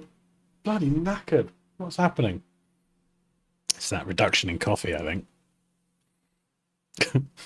My body's like, where's the caffeine?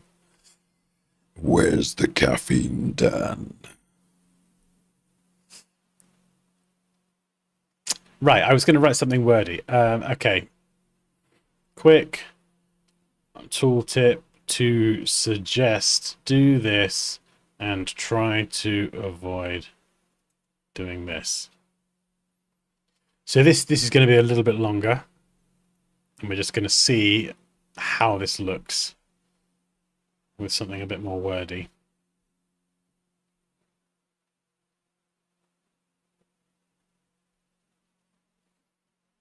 Oh, line spacing.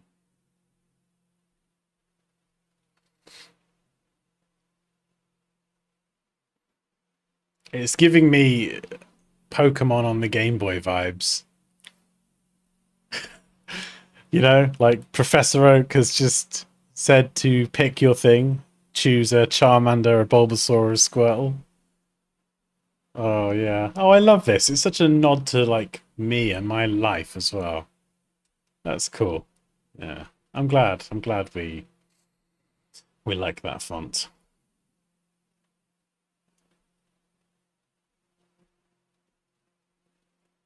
For the record, I'd always choose a Charmander.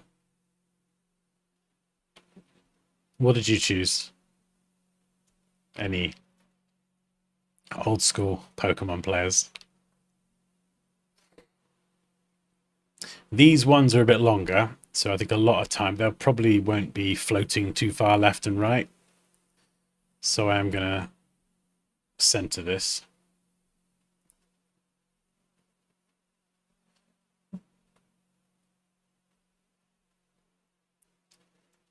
In fact, actually, 2 lines. Would this be central? No, we'll center this, yeah.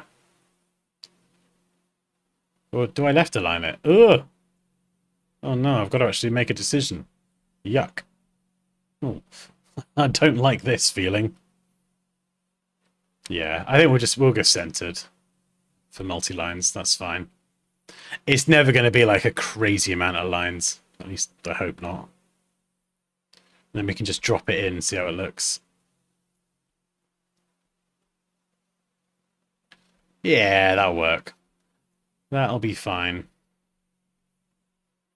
The Squirtle is life.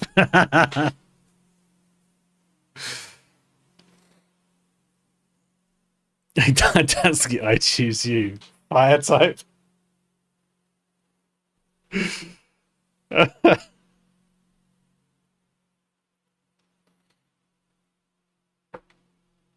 Okay, right. Here's another Pokemon question for people who like proper Pokemon players back in the day. You've just got your Eevee. You got to evolve it. What are you going for? Jolteon, Flareon, or Vaporeon?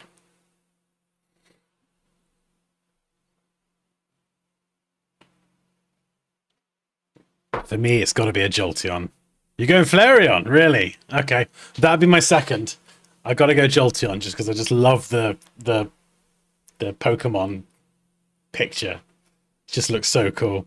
Moosh, you're a Jolteon, yeah?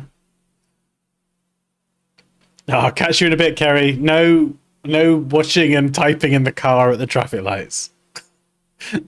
We need you home in one piece. Yeah, I feel like I might have been the same actually, Moosh. Right, like very first one might have been a Squirtle, but then I think I started again with the Charmander. Umbreon. Oh no, I'm anything past Gen 1, the original 150, and I'm like, whoa, what's all of this? Umbreon. I gotta look this up though.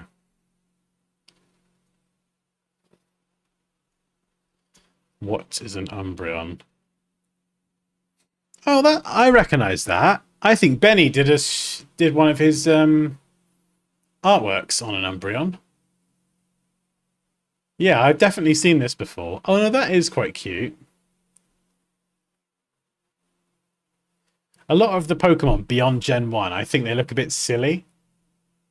And I don't know if that's just me. Or if I'm like attached to the first gen. But that's alright actually. That is kind of cool. Cute.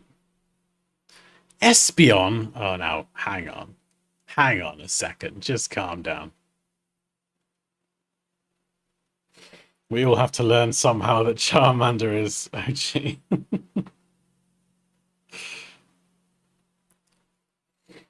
Yeah, Charmander. When he gets to Charmeleon as well, and he gets like, I think it was like Flamethrower or some proper fire attacks. He was really good then, let alone Charizard. Oh my god, we should have talked about this when Liam was here. He's like a massive Pokemon nerd geek person.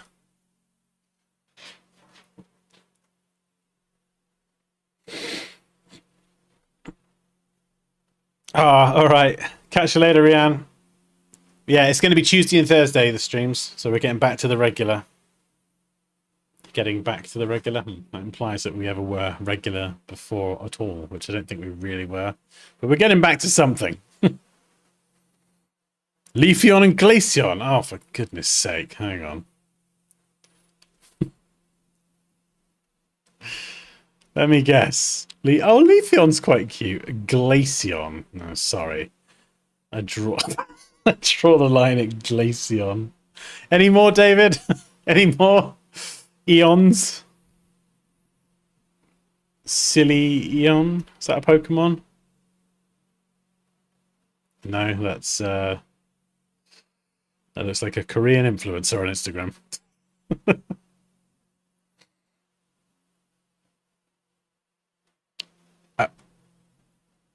My Switch 2 is ready for it. Okay, so I gotta admit, I was a little bit. Oh, what was the last Pokemon game they brought out on the Switch? It was like Pokemon, but it was more 3D. You could actually walk around. You could interact with other players. It did look pretty fun. I'm not gonna lie. Sylveon, come on, you're having a laugh. No way.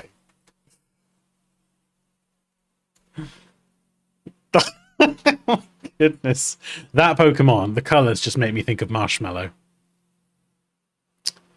Yeah, it might have been. It might have been. It did look pretty good. You like make your own little character, and they had like a lot of different Pokemon in there, but they did have some of the Gem 1s in there as well. And it was like, oh, that looks fun. Because I've got a Switch somewhere. I think I've lost it again. I lost it for like 2 years and found it in the loft a while ago. But Leo's got one as well. The new Pokemon, is that only Switch 2 though? I bet it is, isn't it? I bet it's only going to be Switch 2. So have you got a Switch 2 already, Moosh? Have you like, is it out yet, or have you pre-ordered, or what's the deal with the Switch 2? Oh, you got one already? Oh.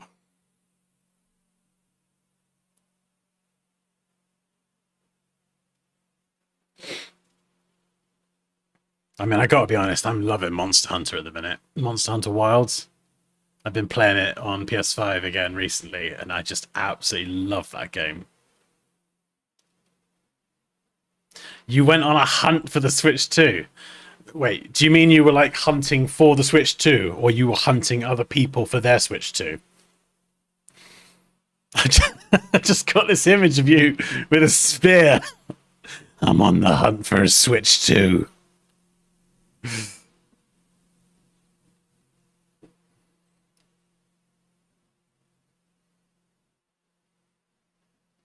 Oh yeah, I mean, yeah. I've not played Tears of the Kingdom, but Breath of the Wild just yeah, that had a really cool art style. I love that. That was a good game.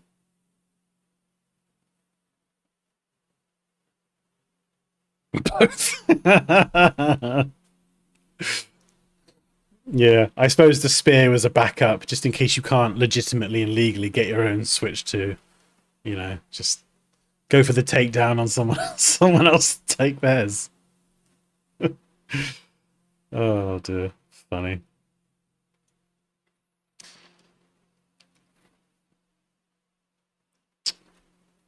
Right, this is looking really cool actually. This is looking cool. That can work as well.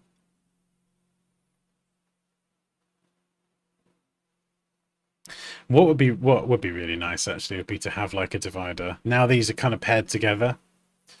If I could just have a divider at the bottom.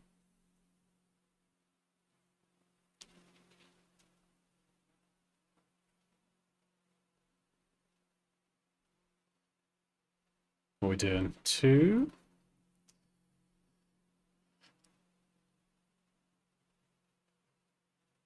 Oh, hang on. If that was a social post, I've totally missed off the footer. That's fine. And then space up here for the content.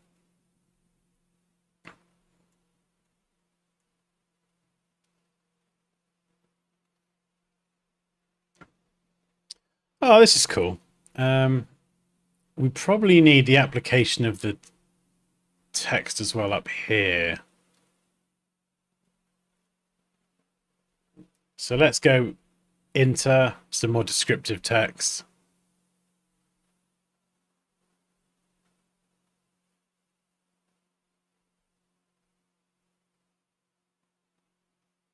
Yeah, this is cool. Just so there's a version with a bit more text as well. In fact, let's bump the text up even more.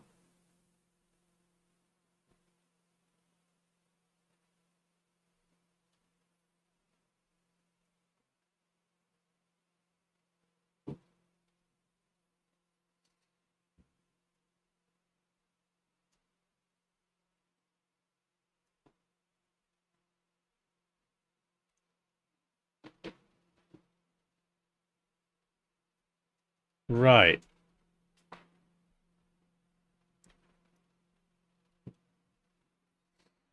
And we'll do maybe some central text here.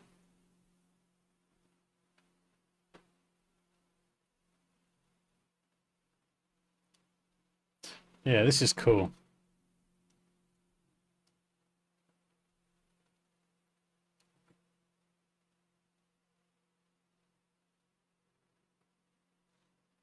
Oh, I wonder if there's another way to get the pixelated font in there.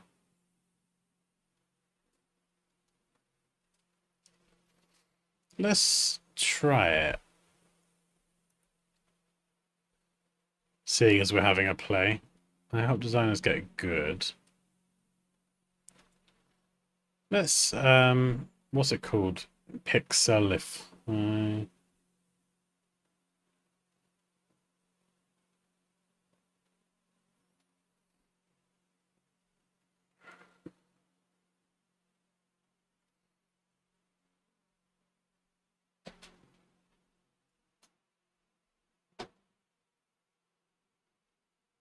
What's the weight? Is it regular? Yeah.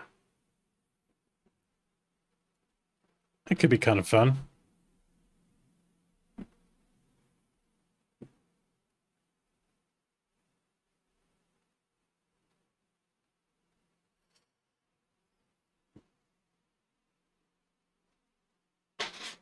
Yeah, it could be some fun ways to get it in there.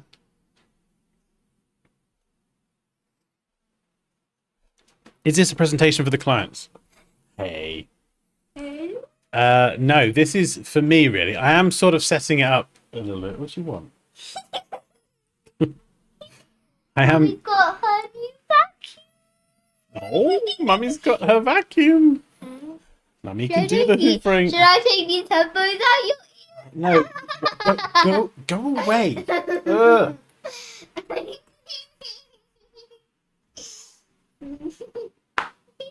Oh, dirty child.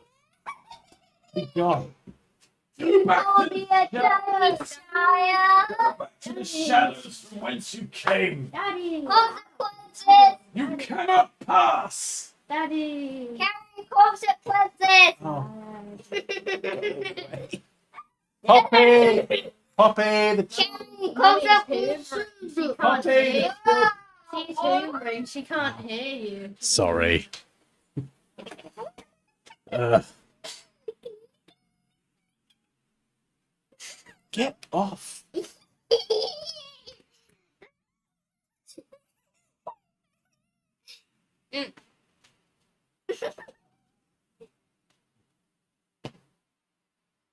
Ow.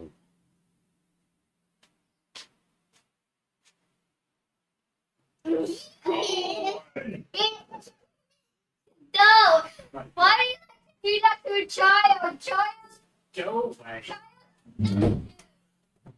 No, come on. Control it like that. There's no lock on that door either. Mike was thinking about it, Mike. Choke slam.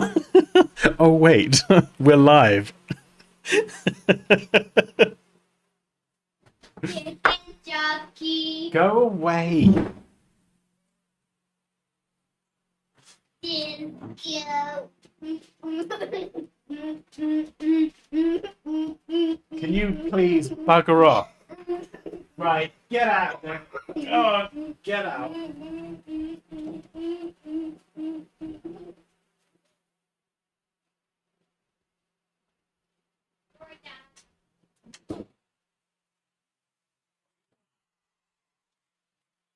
Oh my goodness. Good Lord.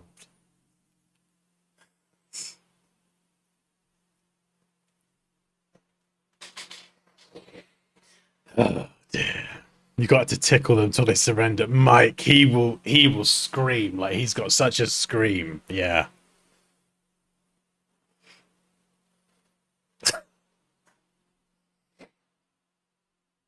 Oh dear. I mean, usually what happens is they'll end up like hitting me and attacking me, and then I'll start like slapping them, and they'll slap me, and it just ends up in like a three-way Royal Rumble. And then someone makes the mistake of attacking Poppy, and then it kicks off. I'm like, uh-oh. Dad life, exactly.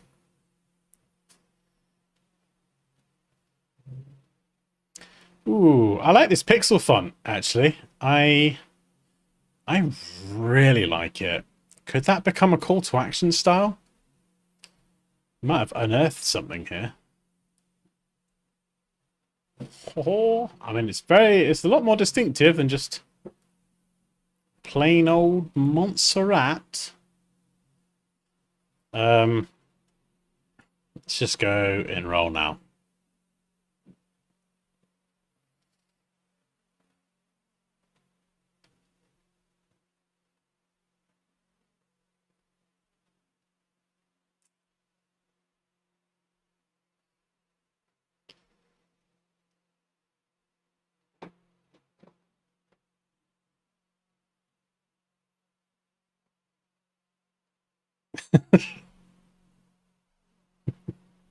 Mike, Poppy would attack me. She does actually hit me quite a lot, to be fair.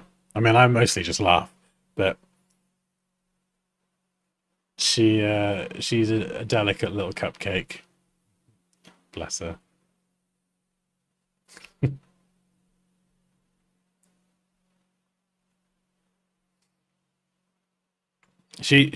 Poppy is lovely. What you see with Poppy is she's lovely and sweet, and she is genuinely just a lovely person.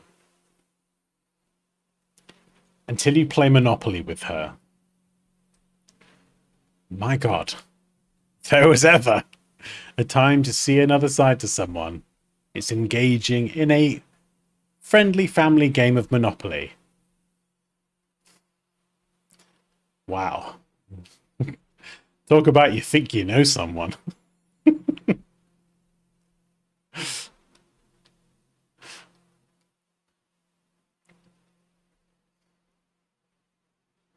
Don't you dare buy Mayfair, Dan.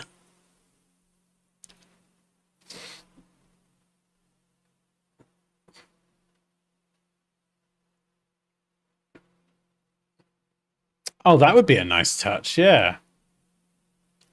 Pixelated corners. Possibly, yeah. Might be a bit difficult to maintain consistency with like a website or something. Probably doable. Could also hurt my brain in the process.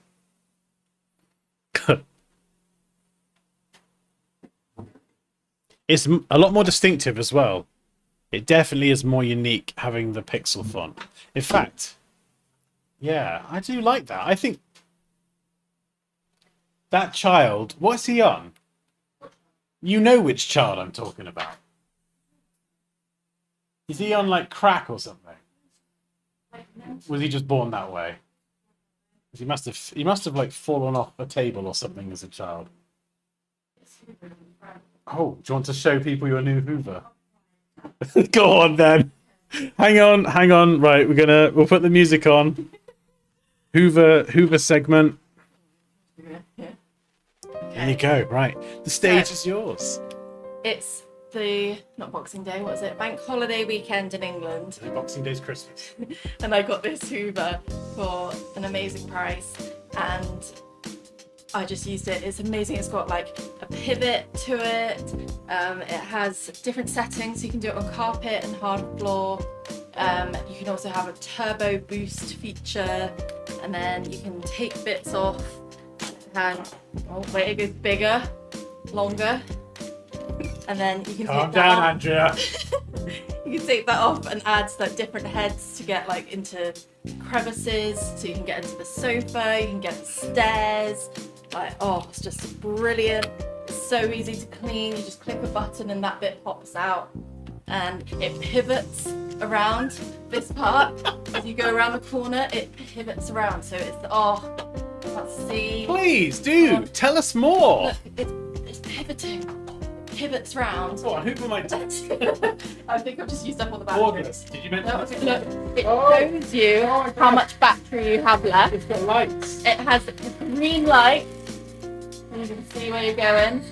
Turbo boost. But it's run out of battery because I've just used it upstairs. Was that it? I've used it like The turbo boost lasted 2 no, because seconds. I've been using it for half an hour upstairs. And it's easy enough for kids to use. Go on, pivot. Yeah! Oh my Don't break god. it.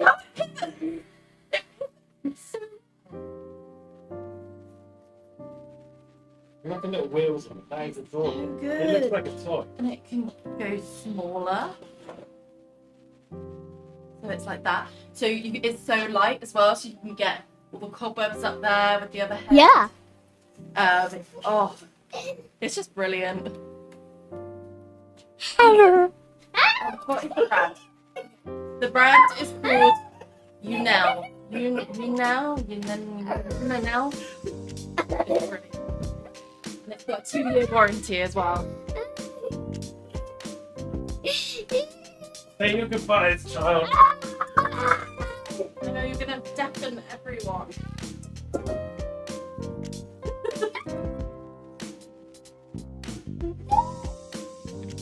Yeah, it's on Amazon, so it's great. I'm gonna put it on charge now. It takes 4 hours to charge fully, and then it's cordless, so you can just. Oh, you still do it. Look at that. Peppa Pig pajamas. Right. Sorry about that.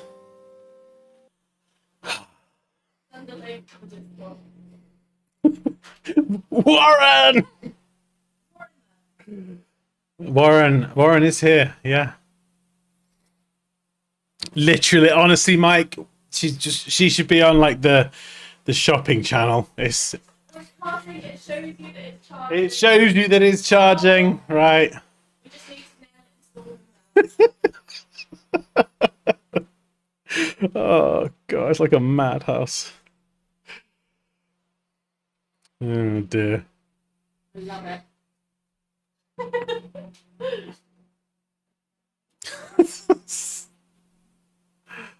Oh dear. Mike's making vacuum puns.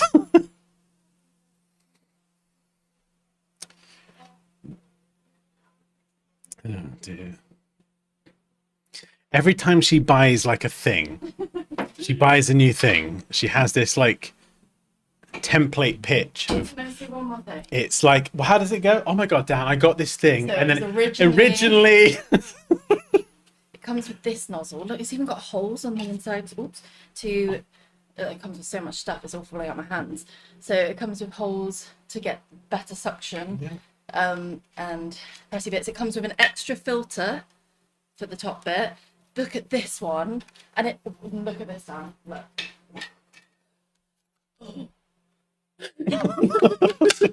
So cool. Oh, wow! Please, where can I get this amazing Hoover? From Amazon. And also this, look, it comes with one of those cutty things.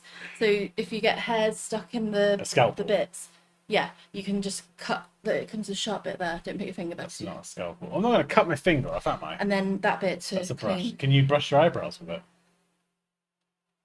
Oh, that does feel quite nice, Does it? actually. There you go. Thanks. Wow. My eyebrows have never looked better. What the hell is happening? The stream was going so well. It's just got off the rails now. Link in the description. Use code vacuum ski. You'll get some people wanting to sew this now. Oh Dan. god. If we get a sponsorship for a vacuum from that company, we have to do it now. Dan, I checked though. It's not on discount anymore. It was literally just on the bank holiday weekend. It's now. It's still discounted, but not as much. So it's now £149. I got it for £60. Oh, my laptop's just got it for £60, There we go. That's the justification. which is insane. That's where she always wraps up with the justification. Lead in with the was. Originally, it But was I got it for insert feature bullet points, 240, I think. justify the purchase. That's the format. Yeah. She's very good at it. Yeah, Raquel. Wow, what a deal! Mike's like, I'm serious. I want the link to the vacuum.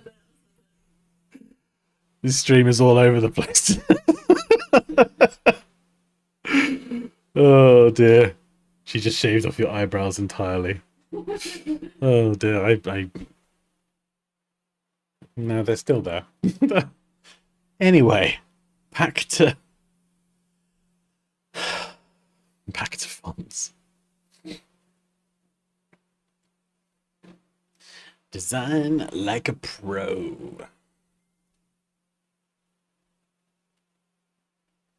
Yeah, it doesn't really kind of have the same thing. The pro being in a in a pixelated font.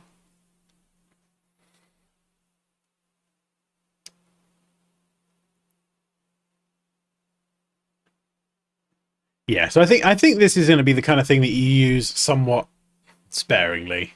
What about in?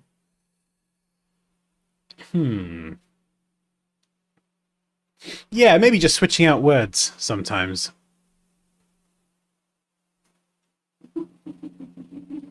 What are you doing? Is that actually a link? Oh no.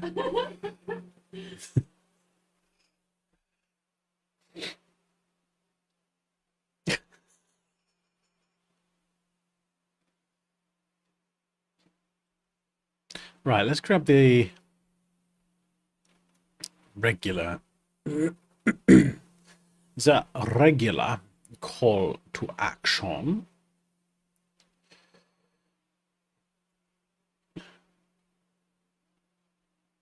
Let's try. So these are the regular ones. What are you doing? Every time I hear giggling, I get paranoid. I just get paranoid. My brain's just like, she's done something. What's she done? Is it to me? Right.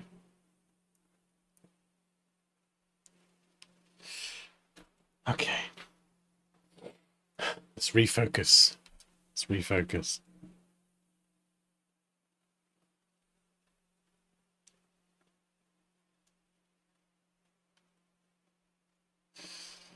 Dee.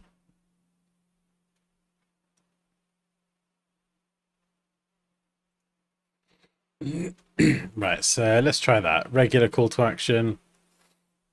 And we'll do it with that font. Pixelify.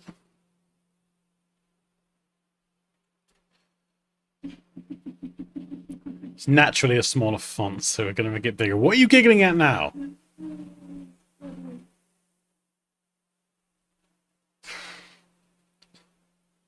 Have you bought something else? No. Not yet. Oh no.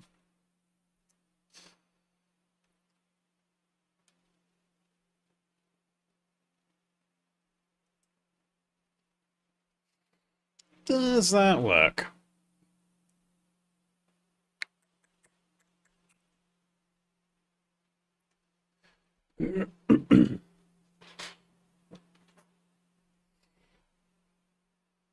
Or maybe no arrow whatsoever.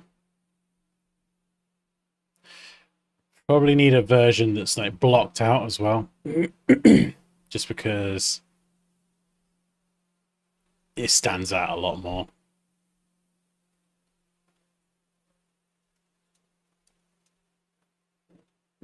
That could be quite good. Primary and secondary.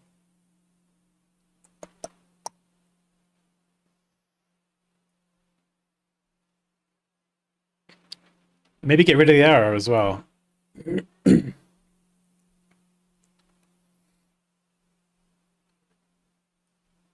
mean, having the call to action in this sort of tertiary font could be quite cool.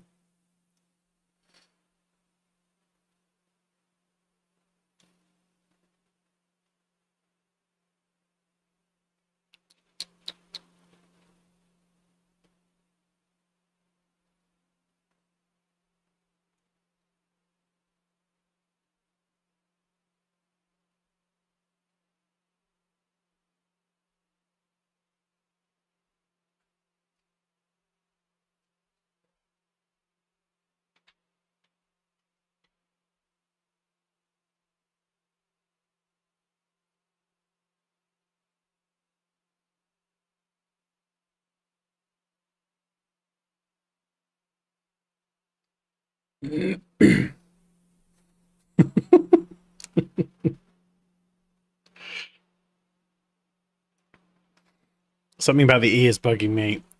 Yeah, some of the characters are a little bit odd.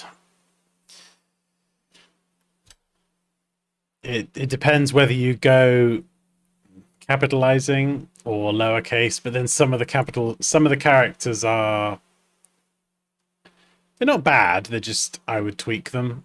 I don't know if I have to just let some of that go a little bit. Do you know?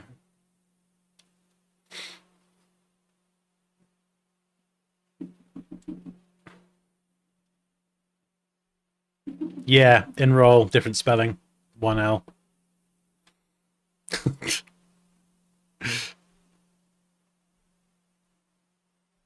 The arrow, yeah, this is an arrow set baked into the website. Not an arrow set, sorry, an icon set. Phosphor, I think. Massive icon set. So whilst, yeah, I agree, style-wise would be cool. Yeah, it would kind of break the site. The whole site runs on Phosphor. And it's got loads of icons, which is really, really helpful.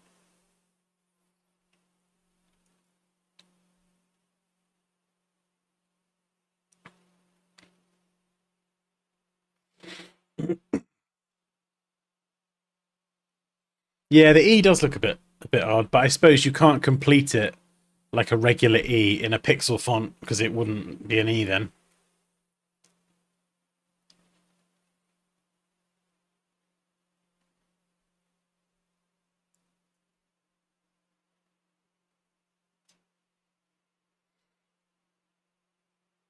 Oh, really? Yeah. Phosphorus. Oh, I mean, I'd never heard of it until I got the Framer template, whatever it was called, and it has all of the buttons, and then you can say yes icon or no icon, and then when you choose yes, you just pick from a stupidly long list of icons, and they're like super clean, minimal, really, really good.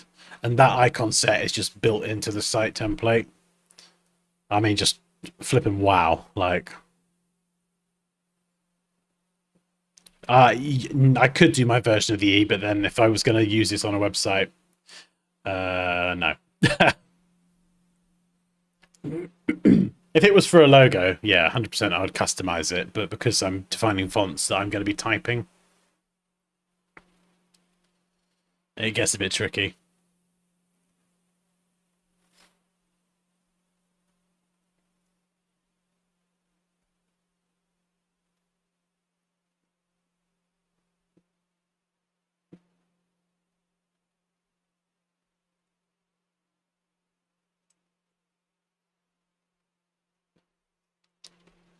Ah, what do you reckon? Regular inter call to actions or pixelated font style call to actions?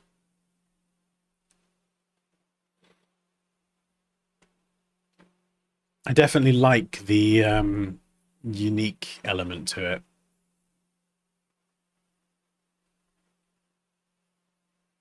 Pixelated font and arrow. Yeah.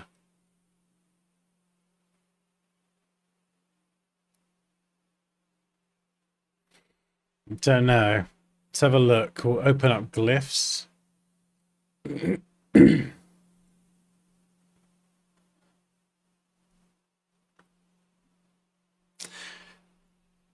Alternates for selection. Nah, just the E. What was the other one? Raster something. Raster Forge. I mean,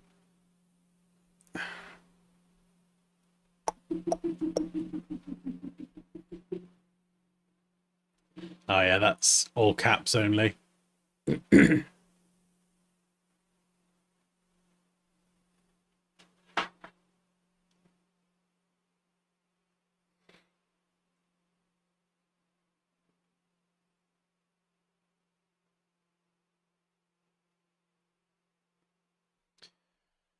Oh. Hey, Neil. Neil.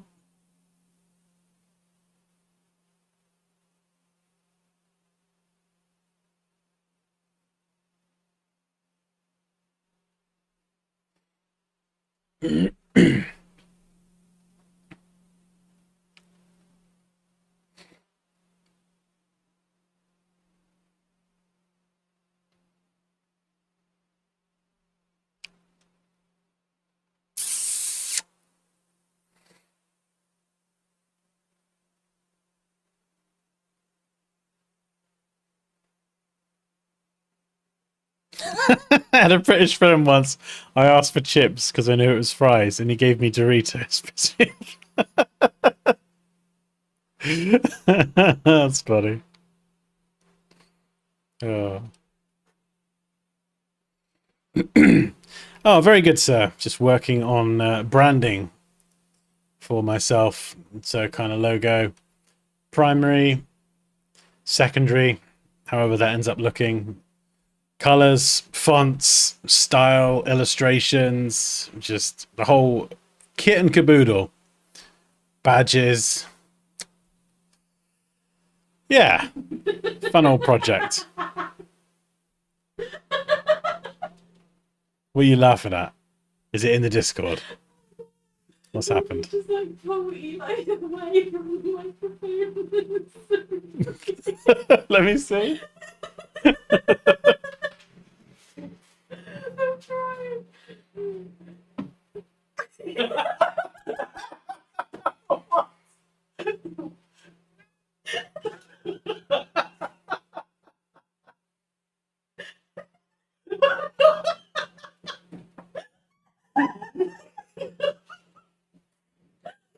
Oh no she's gone. She's completely gone. When Eli was on the camera, Moosh, there was a bit where I was out of the shot and he just ran into shot and I just grabbed him and pulled him by the head. And he just, like in the old comedies where they would get the umbrella around the neck and just like pull them out of the frame. We're going to have to clip that and post that somewhere. This is how I raise my kids. Look, I gotta be honest, Eli is lovely, but he's a handful. Sometimes it's easier to just grab and steer the head rather than use words. You just get a quicker end result, and I'm all about efficiency. He's crying.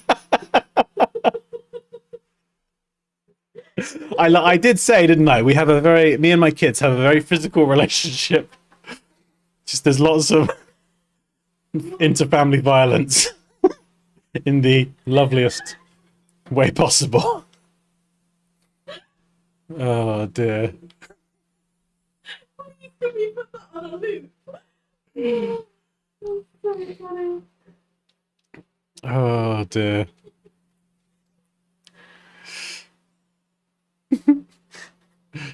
He is a handful, Neil. Full of beans. All about efficiency, yeah. Oh dear. Yeah, we are somewhat of a madhouse. Yeah. Oh. Thanks for stopping by, Captain Krim. I'm sorry you were served Doritos. I hope you got the fries that you were after in the end.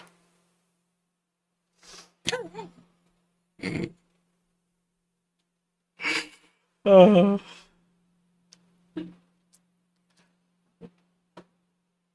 What are we doing?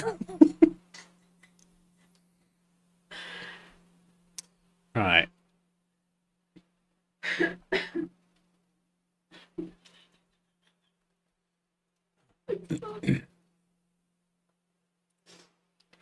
Right, I'm going to move the call to action stuff onto the web thing. I'll play around with that some more because that does lean into these graphics as well. So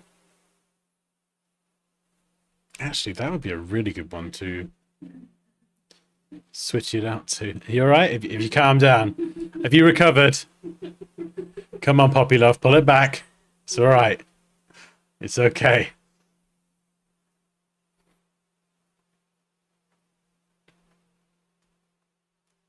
I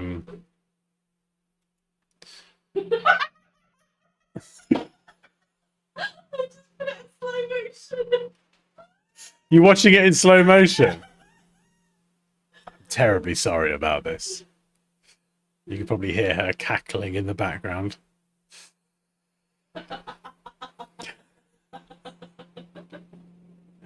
I mean, she's having a good time. That's the important thing, right? I didn't even notice I was just playing with my Hoover. What you were? Yeah. I mean, you were very into your Hoover. I think everyone could clearly see that you were really enjoying the Hoover in that moment.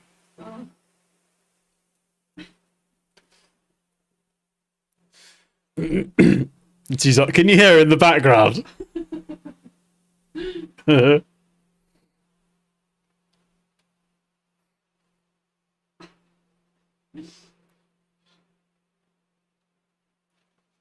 Keep the silly cranked up to 10. I'll catch you later, Mike. Thank you again for all your advice, tips, just everything in the Discord. It's been so flipping helpful, sir. So thank you. Post the umbrella neck pull to the Discord. Yeah,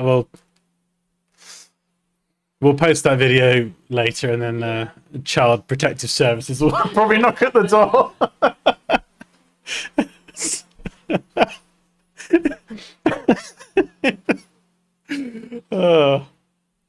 So, Mr. Daniel White, we've got you talking about steering the child by the head. How do you plead? Oh, dear. Oh, awesome. Thanks, Mike.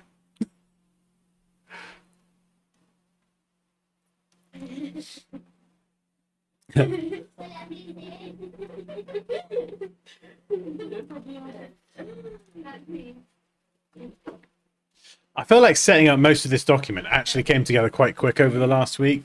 Now it's just like, well, like the last little stretch of actually applying it.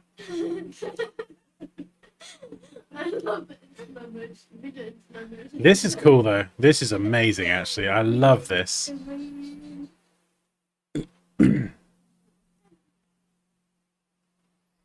Yeah, so there's a few places here where it'd be like, how does this call to action actually look? When you do Pixel. it, it's faster than it converts. Oh no, why is that really big? Ooh, that's dirty. Why can't it be nice and small? Why has it got to be a big one?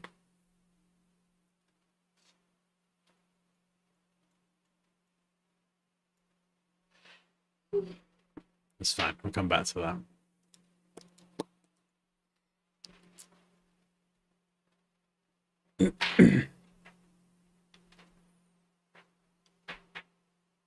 What about these? This is the Instagram footer.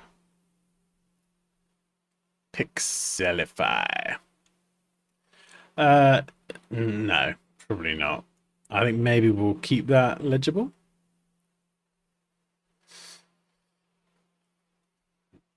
I mean, this, yeah, see that this is another really good use of this. Pixelify.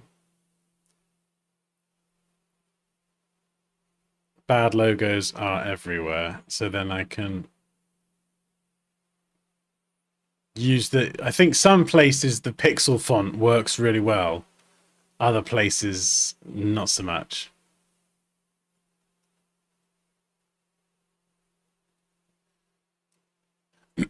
By the way, idiocy aside, if anyone does want to learn Photoshop and Illustrator with me, all my full courses, 50% off, probably for another 5 days, I think. End of August. So what's that? 5 days?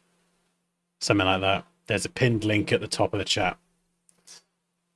That's the Illustrator one. There is a Photoshop one as well. Yeah, this is a good, yeah, this is like a combination of all of it. All three fonts. And I like that. I like it.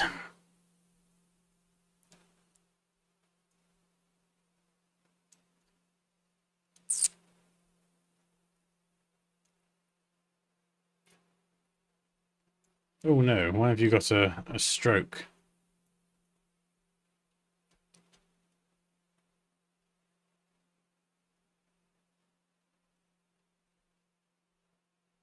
I think it's just nailing down the colors as well.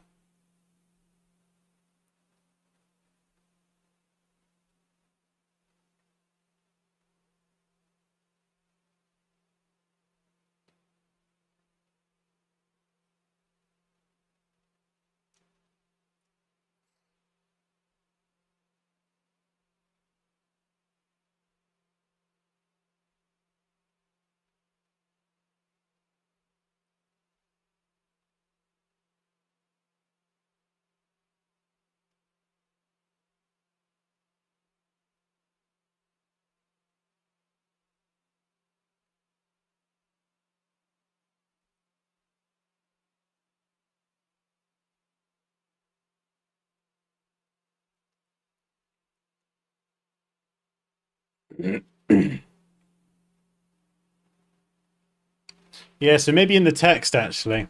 I do like some block orange as well, but maybe the orange is also like an accent color to pull out words. So here, this is the word.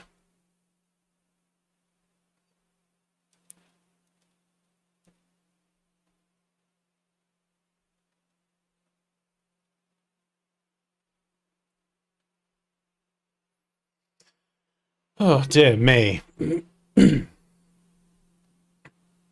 Hey, Afif.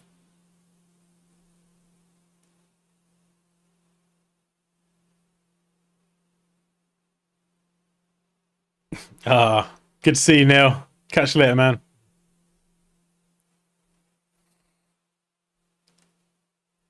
Oh, I think this style has got some flexibility. I wonder, actually, I mean, we've done this already. What about reversing it out? So let's just, I think a good part of this is defining some do's and don'ts as well. So how does it look flipped the other way around? Yeah? Like I said earlier, it's trying to kind of maximize the creativity with these fonts. So I've got all of these 3 fonts and I can play around with them and still be creative rather than just keeping everything too rigid. And I love some consistency, but being rigid, especially with my own brand as a designer, is just boring. So this is looking cool though.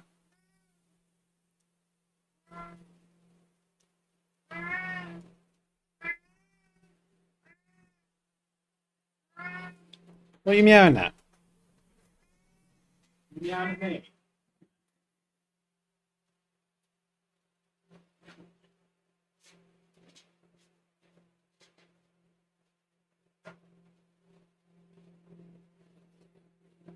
Come on.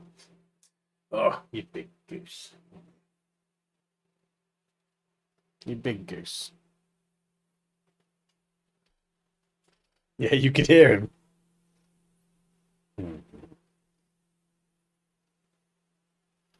I know. I'm literally just, I'm doing something and then I'll just hear this meow, meow. You turn around and he's just looking at me meowing like, Daddy, acknowledge me. Mm? I feel like I'm his comfort blanket. Just, he'll meow at me and now it's like, oh yes, I'm under the beard now. I'm safe. Protected by the almighty bearded one.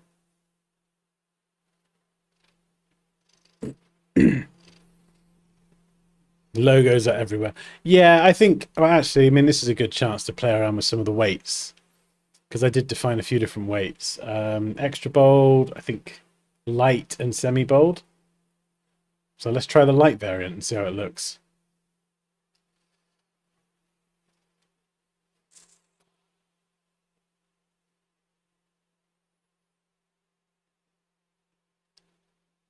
It is very light.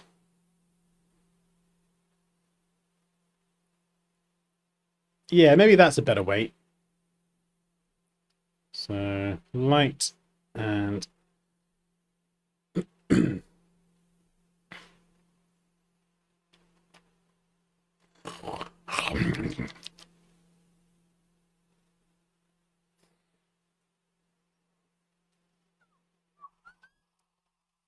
yeah, that seems better. Also, hi.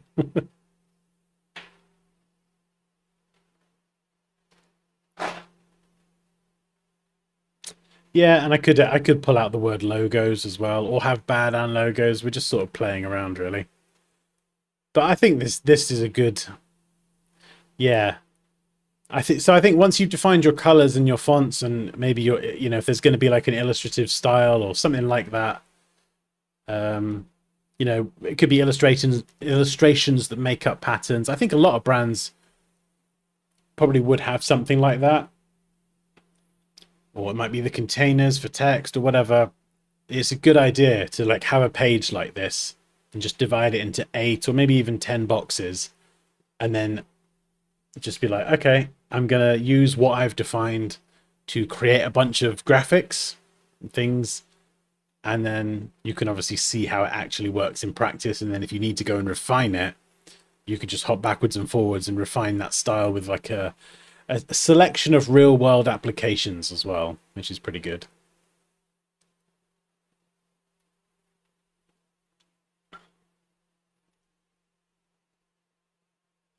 Do you know, I'm kind of warming to this D with a, oh, hello. Just a D for the secondary mark. I feel like that might be the way to go. I think this Dansky with a head thing can still be somewhere within the brand, but I feel like it is more of a, like an icon or a part of a badge or something. Oh, you've been lurking. That's fine. We love a good lurker. Oh, this thing. What are you? What are you?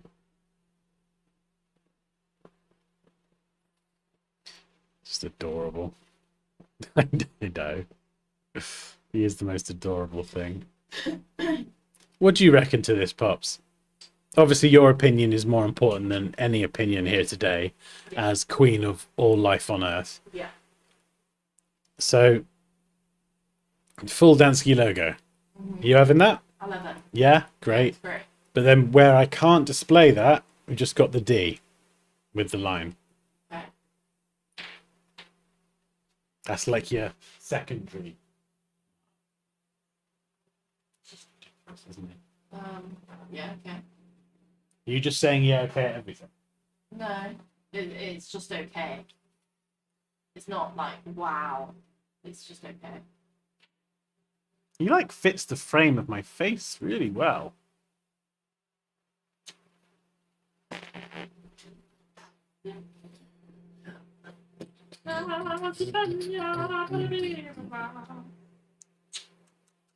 Literally, it's a Lion King, isn't it? Yep. Baby, baby, you're such a donut. Oh, I have a question. I have question. When is dinner time, Fazo? Oh. I have more questions. I have lots of questions. I'm going to take over the world. What are we gonna do tonight, Crumble? The same thing we try to do every night. Try to take over the world. Oh, he's twerking. Whoa, what is going on? Oh my goodness.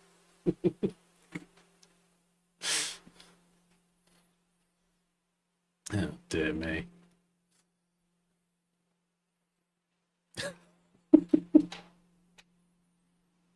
So, Dan doesn't just manhandle the children, but also the animals as well. Oh, they are the most loved cats in the world forever. You okay, Crumbs? He's just literally like this. It's just, you alive? Poke. Hey, Crumble. You still there? Yeah, Crumble should be part of the team. Oh, can you imagine? Don't die on stream. That'd be so sad. Hang on, let me verticalize you. There you go. You sit back up. There you go. Much better. You just find your spot under the beard. You're all good. This Crumble should be part of the theme. Hey, Mo. Oh.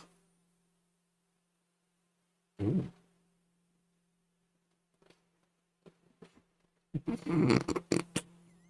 It's adorable. Aren't you? Where am I?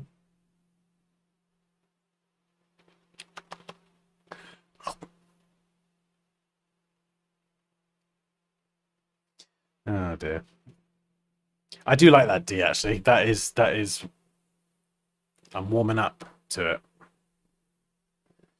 Yeah. Okay, maybe we'll do that for now. The D with a line. D for Daniel, Dansky, whatever my name is. And then we'll use the... Yeah. Maybe something like this. We could use the little head icon. We got the D and the A. A bit more badge-tastic. Could try and stick the D in there, I suppose. Or could get the little D mark somewhere else within this. It's probably a few different places, actually.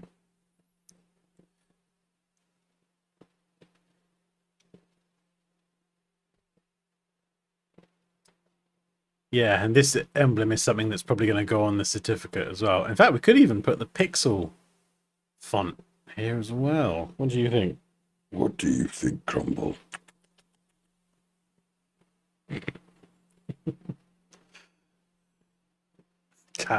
Cat content channel with a little design on the side.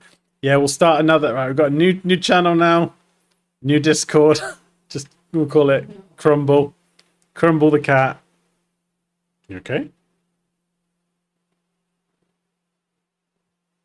Crumble board. I like the Dansky head in the badge. Yeah, I think that I like the badge as well. I like the badge. Yeah, we have the gold one. Actually, there's a bunch of icons there I could grab for some more incidental bits and pieces. Sorry, am I like yelling in your ear? Sorry, you can go down now. Whee! There we go. All right. Oh, what time is it actually? Ah, I've still got 3,000 steps to do today. Bum, bum, bum, bum, bum, bum, bum, bum, bum. Yeah, I need to get this certificate finished as well, because some people have asked for it. Right, let's try and throw in a font. Pixelify. It's cool having this as well, because you can actually sort of see how it all fits together. Right, date. And then shined by.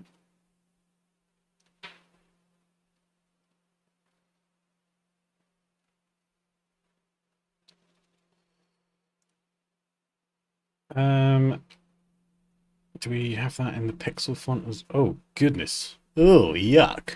That's a horrible 2 and a 5. Yeah.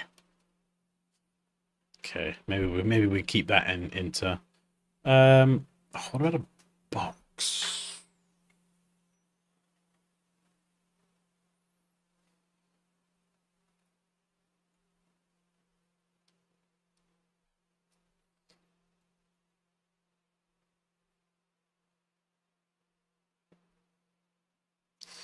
Yeah, I feel like that's a bit cleaner.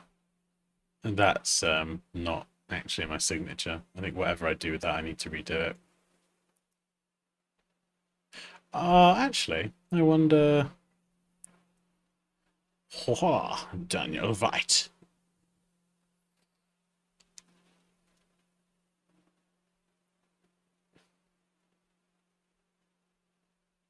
Oh, I've got some really good signature fonts, but I cannot remember what they all are.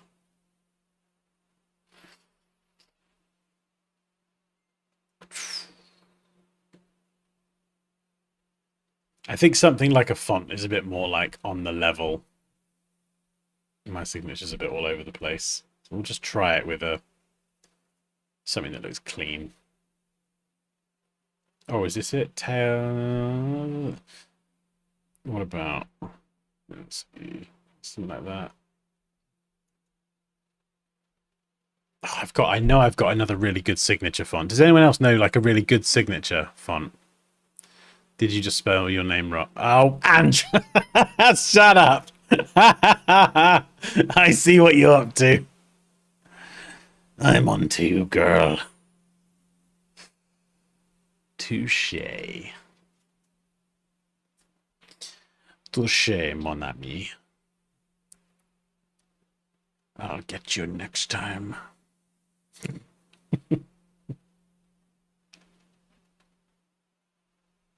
Oh, that's nice. That's what my handwriting looks like in another reality.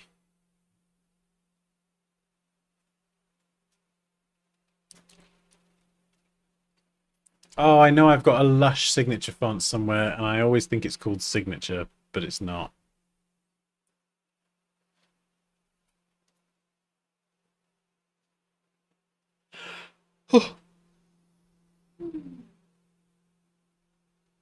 You could use the pixel font for the name. Yeah. Maybe, yeah. With a certificate, the great thing with this is anything I do, whether it's this or, you know, I mentioned about doing like a full mentorship program, working with people closely for a year. Whatever I do, I can't call any qualification that I distribute a degree legally, but I can call it a diploma. So I can use other words. So, you know, someone might say, oh, I learned how to master designing with Photoshop and Illustrator and all this other stuff. Where did you learn how to do that? Dansky Academy. And then here's my diploma. And it would say, you know, qualification in X, Y, and Z, design, blah, blah, blah, whatever it is. But the point I'm making with that is I want this certificate to, I'm designing it so it looks nice, but I'm also designing it with the idea that a potential employer might look at it. Obviously, Dansky Academy is not a officially recognized educational body.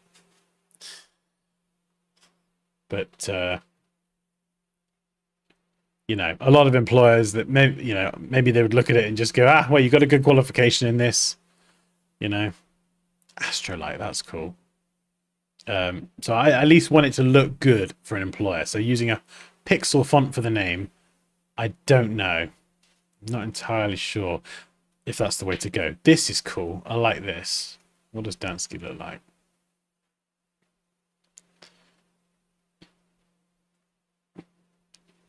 Die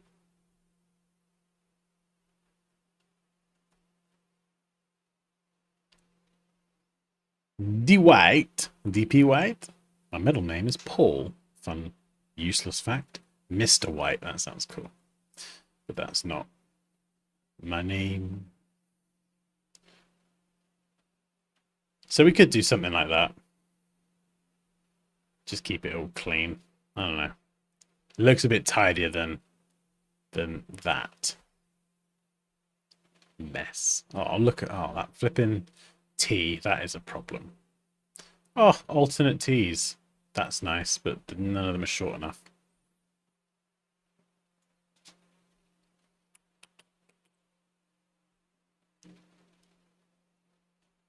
Although saying that, I could actually trim that down. I could trim that down myself. Or we could change those back to capitales.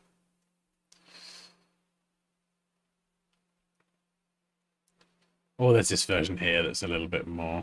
Did I? No, I didn't actually spell my name wrong. That is just this crazy font. Any alternates? No. None there. It just looks a little bit smarter.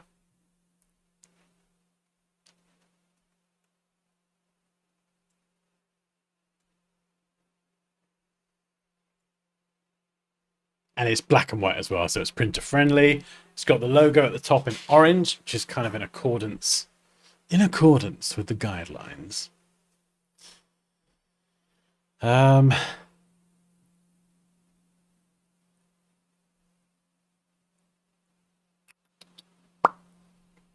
what do you think? What do you think to this? Does it look a bit crap? I don't know if it needs something else, maybe just a bit more creativity. Oh, actually, I just had an idea. This could be kind of cool. It's either going to be really good or really awful. We will see. Kind of like a medal. Kind of coming down through here. It's going to look either really good or really terrible, one way or the other. Let's make a cut there. There's a little cut over here.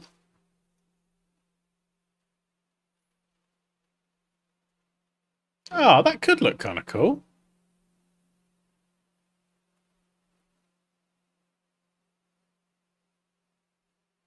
Little cut there.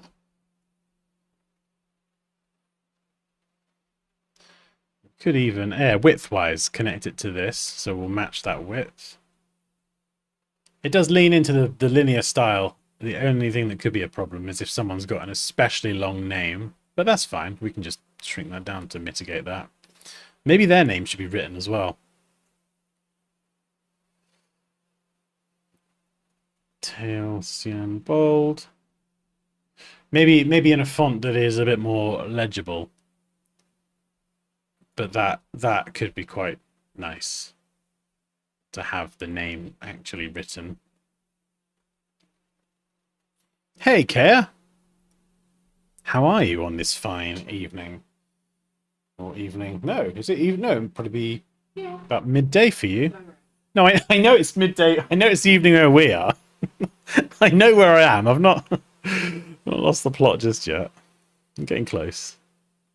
Are you sure? Ah. Is the emblem. Yes. So, Raquel, basically, the whole document was done in black, first of all. And then I've added the color palette, and I do need to go through and just update it in a few places. So all of this is still black, yeah. So, in fact, have I even got the color? Is it this one? Yeah, let's add the colors here, and then we'll chuck it in the thing, in the fire. Right, what are you? You're black? You're black as well. And yeah, this could be the kind of thing you could stamp it in black or in orange. I think either of those look fine. So we'll plonk you in there.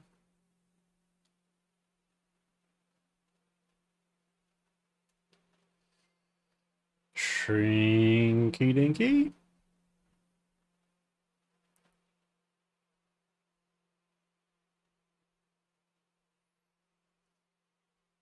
I'm glad Rianne joined today. I've not seen her in like forever. Yeah.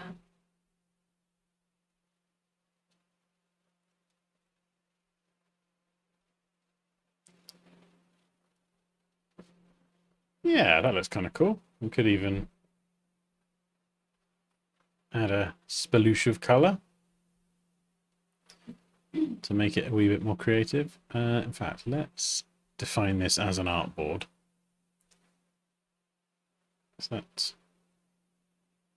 Yeah, there we go. And then I can set trim view on and trim off everything else.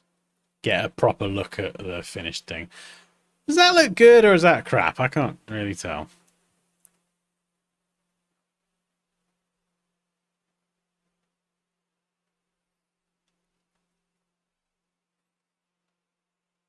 Wolfing down a pizza. Oh, nice. I want a pizza. Yeah, I feel the name should be written in a different font. That was the thought behind the pixel font, but you do make a fair point against it. Yeah, actually, I think kind of just piggybacking off the thing that I said myself is I think I'm gonna keep the pixel font off the certificate, and you know the branding side of it, yep, important, but I want to also make it look as professional as possible for a potential employer.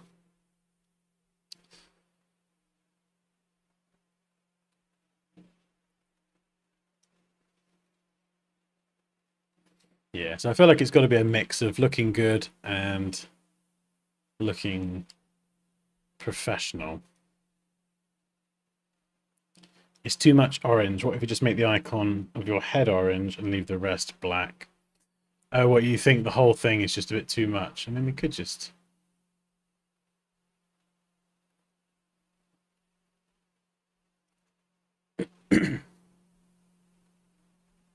maybe pull out the name in orange.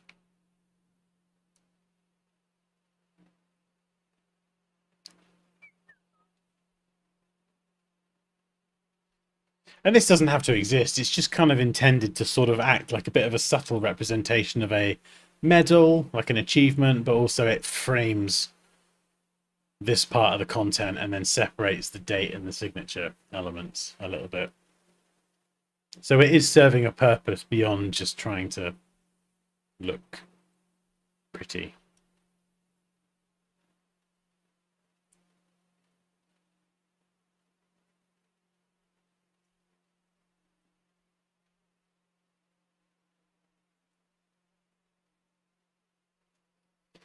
Is that a signature or a font? No, it is a font. I don't know if it's the right one. I got a few over here. Oh, I feel like there's a really nice one that is escaping me. This one's cool. What's this? Vintage signature. Yeah, that's kind of cool. The good thing about this one is it's a bit safer. I know some people have got very different names. Some names are very short, some names are very long. And some of that can be dependent on like what part of the world people are from as well. So I've got to some extent make it work with a really long name and a really short name.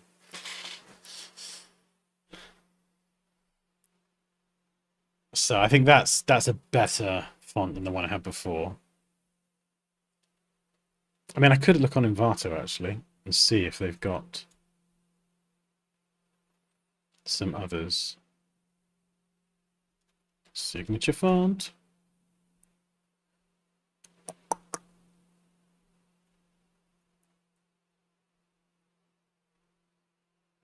Signature. Let's have a gander.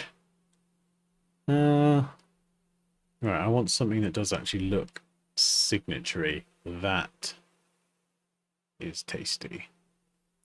Janethville signature font. Oh, I think a lot of my signature fonts already are from Envato.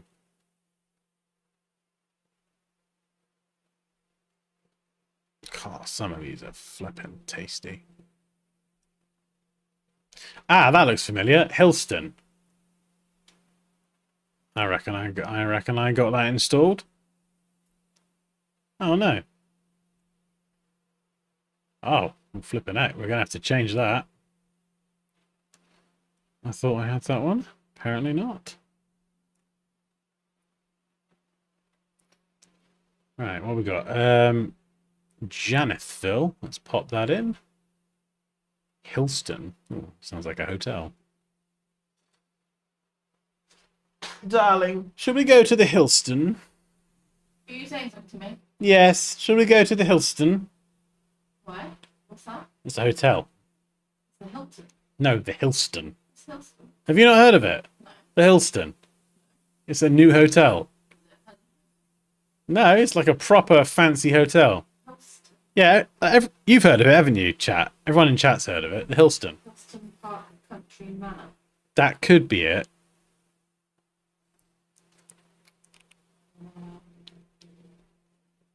No, I think you're thinking Hilton. No, it's not the Hilton. 100%. It's the Hillston. It's quite new. Have you actually not heard of it? It doesn't look very nice. You must be looking at the wrong one. That's the only one.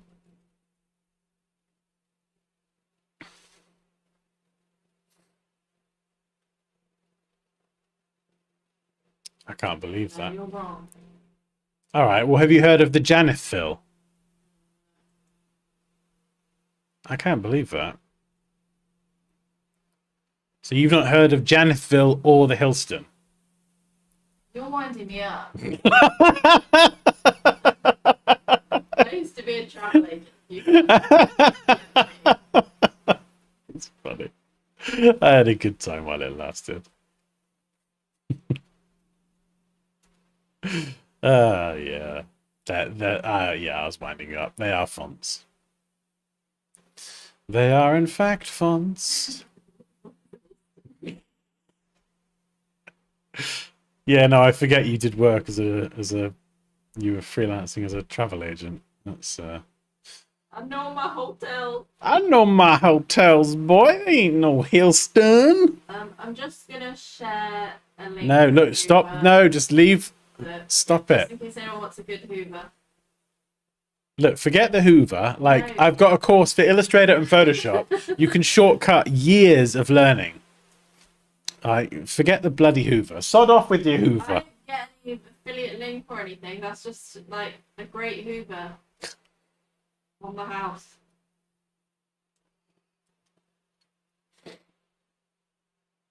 Danelli. Oh, for God's sake, I have. Oh, no! I've spelled my name wrong. Quick, before Andrea sees. I'll never hear the end of it. I did that for you. Oh, no. Maybe she's not here. Maybe I got lucky. It's quite a few, Nick.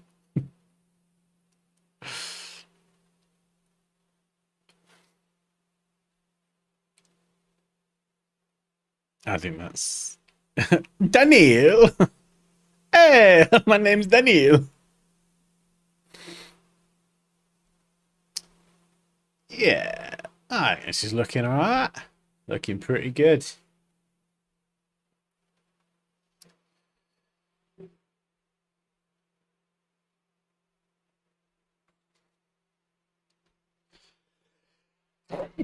Ah! That's your my turn. That was an almighty sneeze.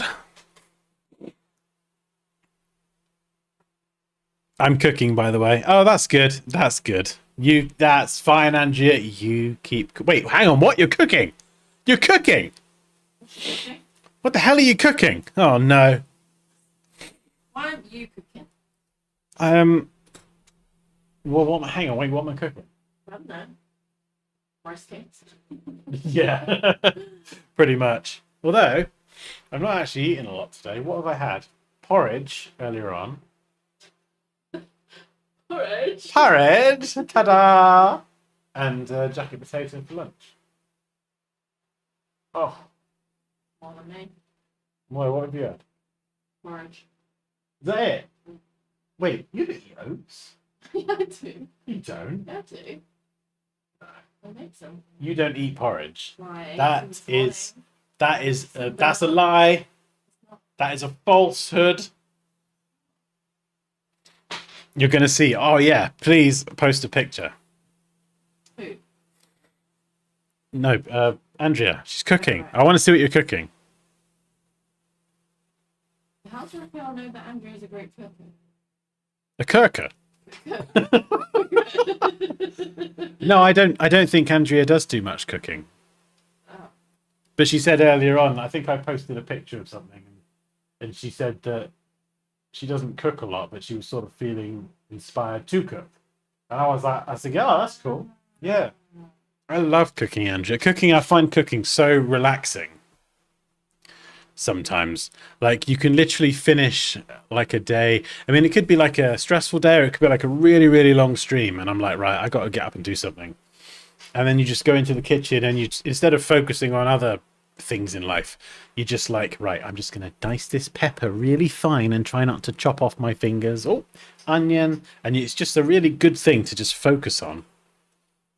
Just so like de-stressing as well. And there's so many like little recipes. Like, I'm not amazing in the kitchen at all, but like there's just a few recipes that are like my go-tos that just practice them over and over, and you can do them pretty well.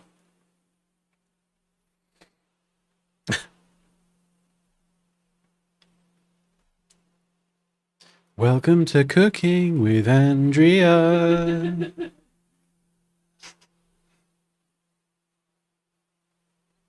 Oh, really? I mean, maybe she's being modest. Maybe she is a really good cook.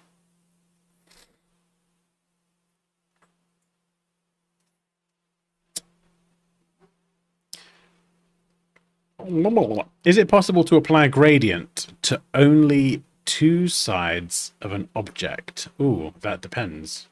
What kind of object? Two sides of an object? Give me an example of the sort of object. Are we talking 3D? Are we talking a logo, icon?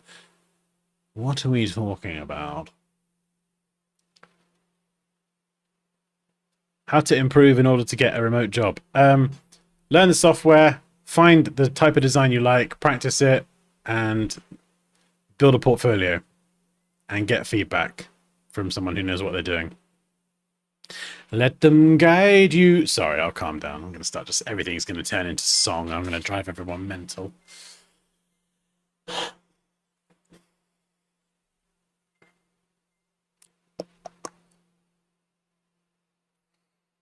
Oh, dear. Yeah, I think that looks alright as a certificate. Like a square, but gradients along two sides only.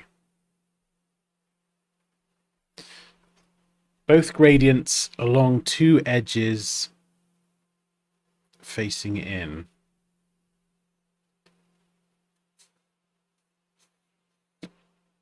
Like a square, but gradients on two sides only.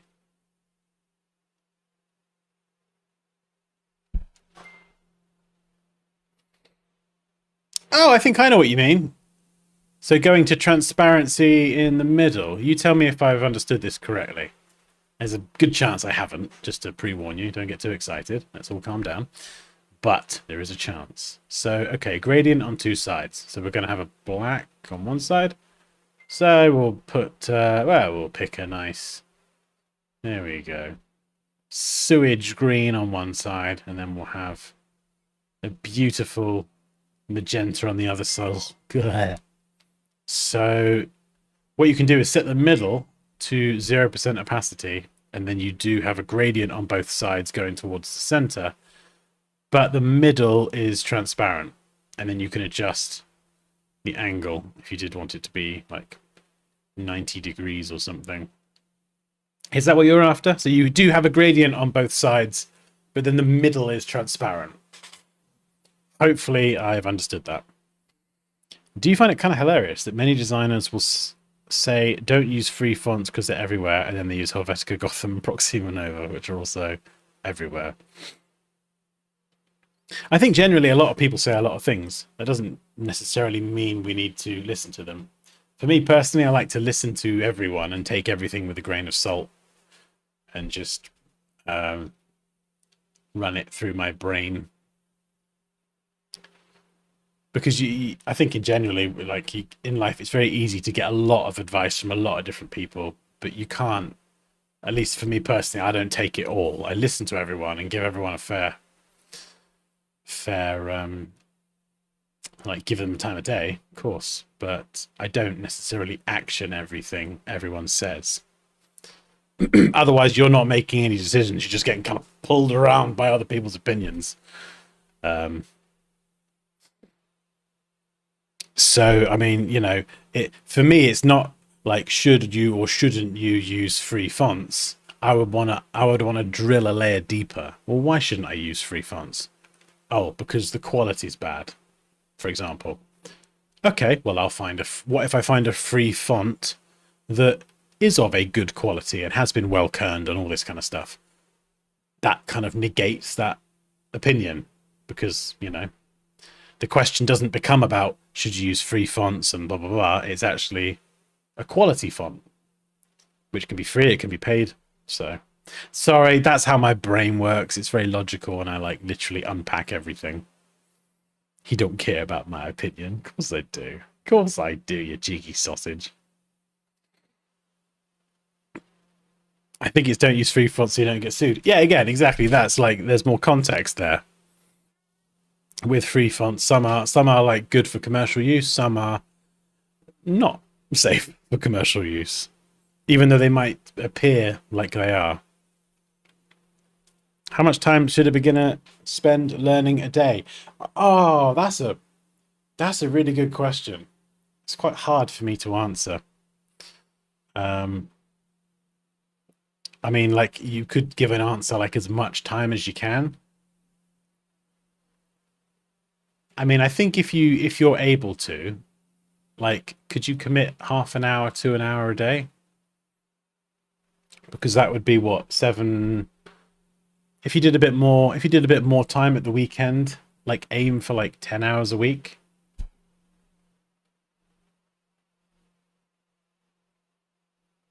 It kind of depends, really. You know, obviously life can get pretty crazy and busy sometimes, so even half an hour a day. But I think with creativity as well, it takes a while sometimes to just get into like the zone, and I find you can't just switch it off and on like a light switch, not all the time. So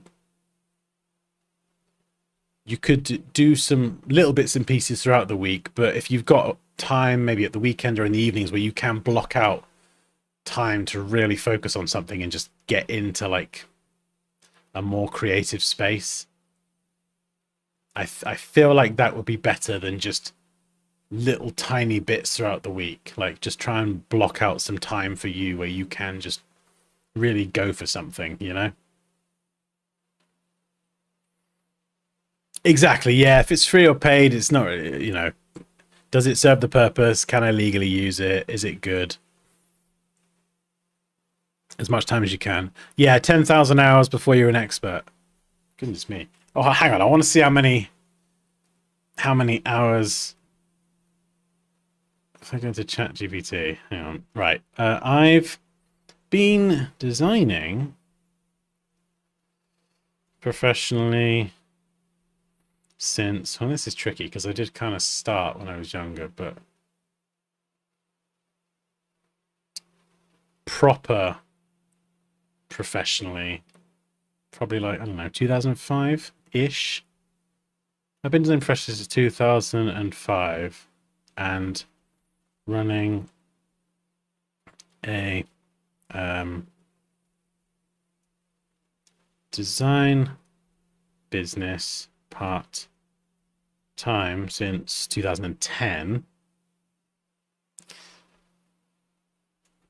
I stopped full-time employment in 2014, but was 2014, but was freelancing from 2010 to 2014 as well as full-time job.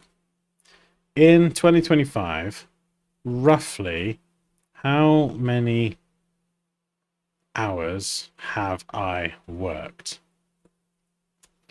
See what it says.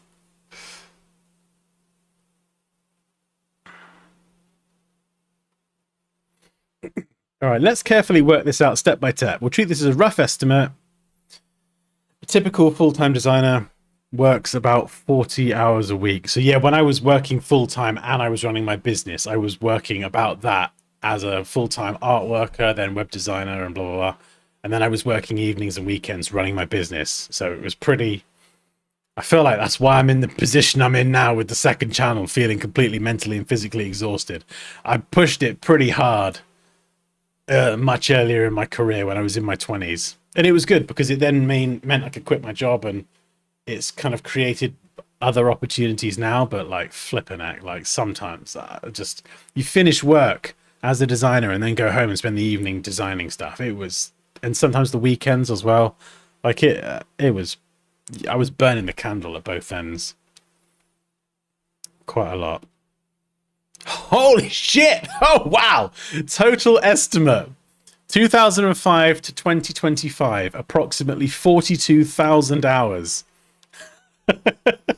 So if an expert is 10,000 hours, I'm like a four times expert. It takes you apparently 10,000 hours to become an expert in something. And ChatGPT has just estimated that I've spent 42,000 hours in my career. Not like an expert, but like level 4. Well, people should be getting that. Yeah, 4. No, that's not 4. Yeah, certified expert plus pro max. That's how Apple would categorize me anyway. Oh wow, that's cool. I never thought to work that out. That was fun.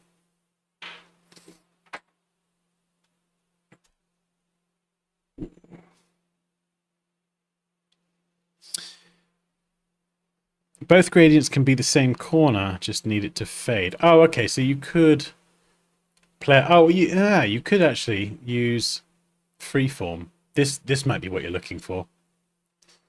Sorry, I got distracted with self-praise then. So you can move these around. So if you wanted to lock the gradients into the corners, you can freely move these around and change the colors and everything, and then adjust these circles to make one color more or less dominant. That might help. Yeah, maybe I should make myself a certificate. 1,750 days. Oh. How many hours of those were on Luke's iced coffee? And Ficker. Don't forget Ficker.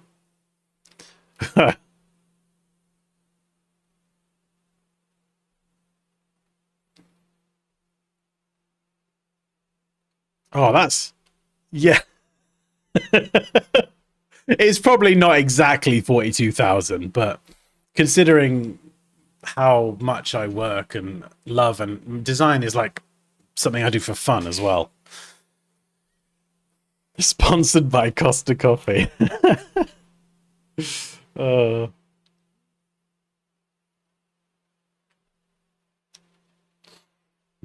Which nicely leads me into the course promotion. So if you want to learn Photoshop or Illustrator with someone who drinks too much coffee and doesn't get enough sleep and spends a ridiculous amount of time learning to design, then there's a link at the top of the chat.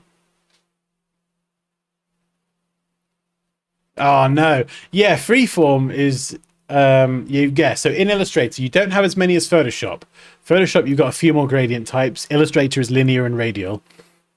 Freeform is a more recent addition in like, well, it's not really new anymore. It's been around for a long time, but probably like the last 6 years or something. And it's one of those things, I don't use it very often, but it can be the perfect solution. If you want like a tasty gradient background where you can just freely move this around, freeform can be like the way to do it, the go-to.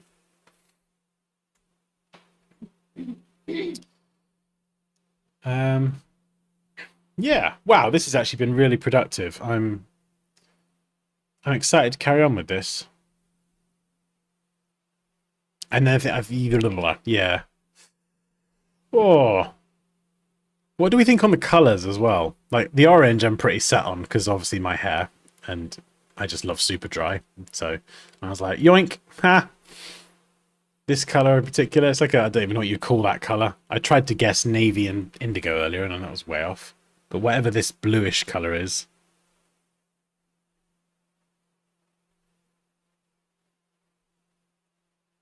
Yeah, it's 50% until the end of August. So, by the way, if anyone does have like, let's just say you have one course and you're looking at the offer and thinking, oh, I want to grab like the masterclass, but I don't want to pay for something I already own. Honestly, send me a message and we'll figure something out, because I don't want someone enrolling in a course they've already got either. That's just silly. Nobody wants that. But also, I know there might be some people that want to take advantage of the offer to get the masterclass. So honestly, just send me a message. A few people have already, and we've figured something out. So you can get the value of a discount and the offer, but you're not buying the same thing twice, if that makes sense. Because that would just be, well, that would just be silly, wouldn't it? I have a question, if you don't mind. Not at all. How would you find the 60-30-10 balance between 3 colors in one design? What? Oh, right. So I have a design and I'm looking at the 60-30-10 rule.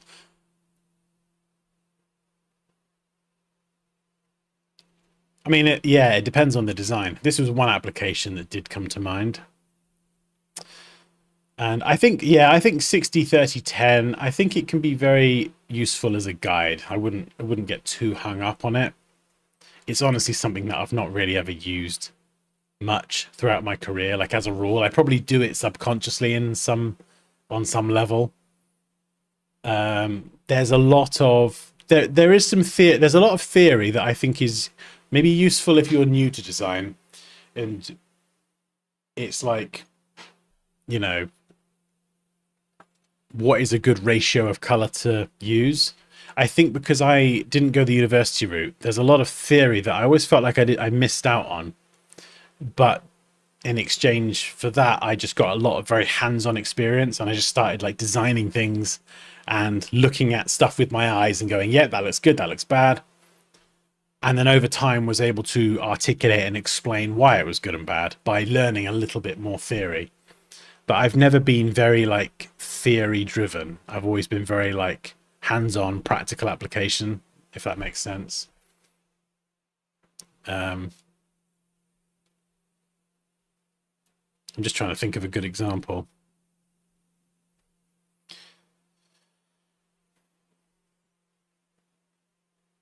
Between 3 colors in one design. I mean, I think you'd probably have to look at the design and just try and break the colors up into 60%, 30%, and 10%.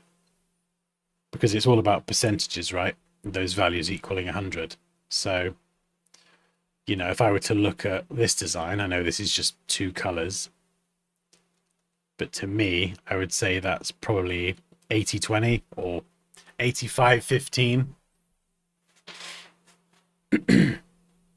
as a ratio. And I'm just looking at that. I'm just kind of looking at the mass of that color. So I think there is some sort of element to kind of whereby you just have to do it by eye. I don't know if anyone else can expand on that or provide something a bit more useful. Oh, thanks, Raquel. Yeah, I like the dark blue. It goes great with the orange.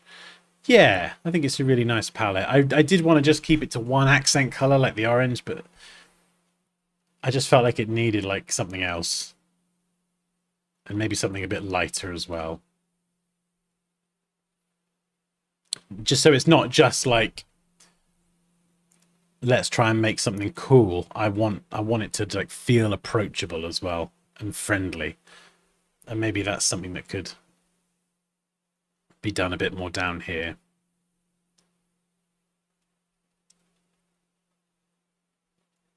You know, maybe there is scope to have something like that.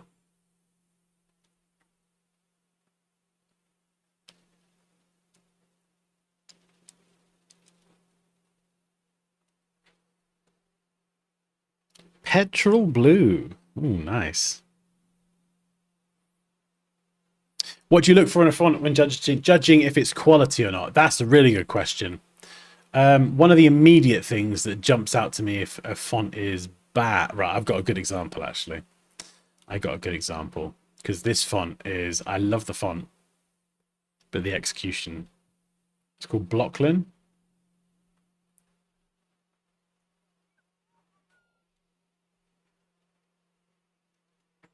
Let me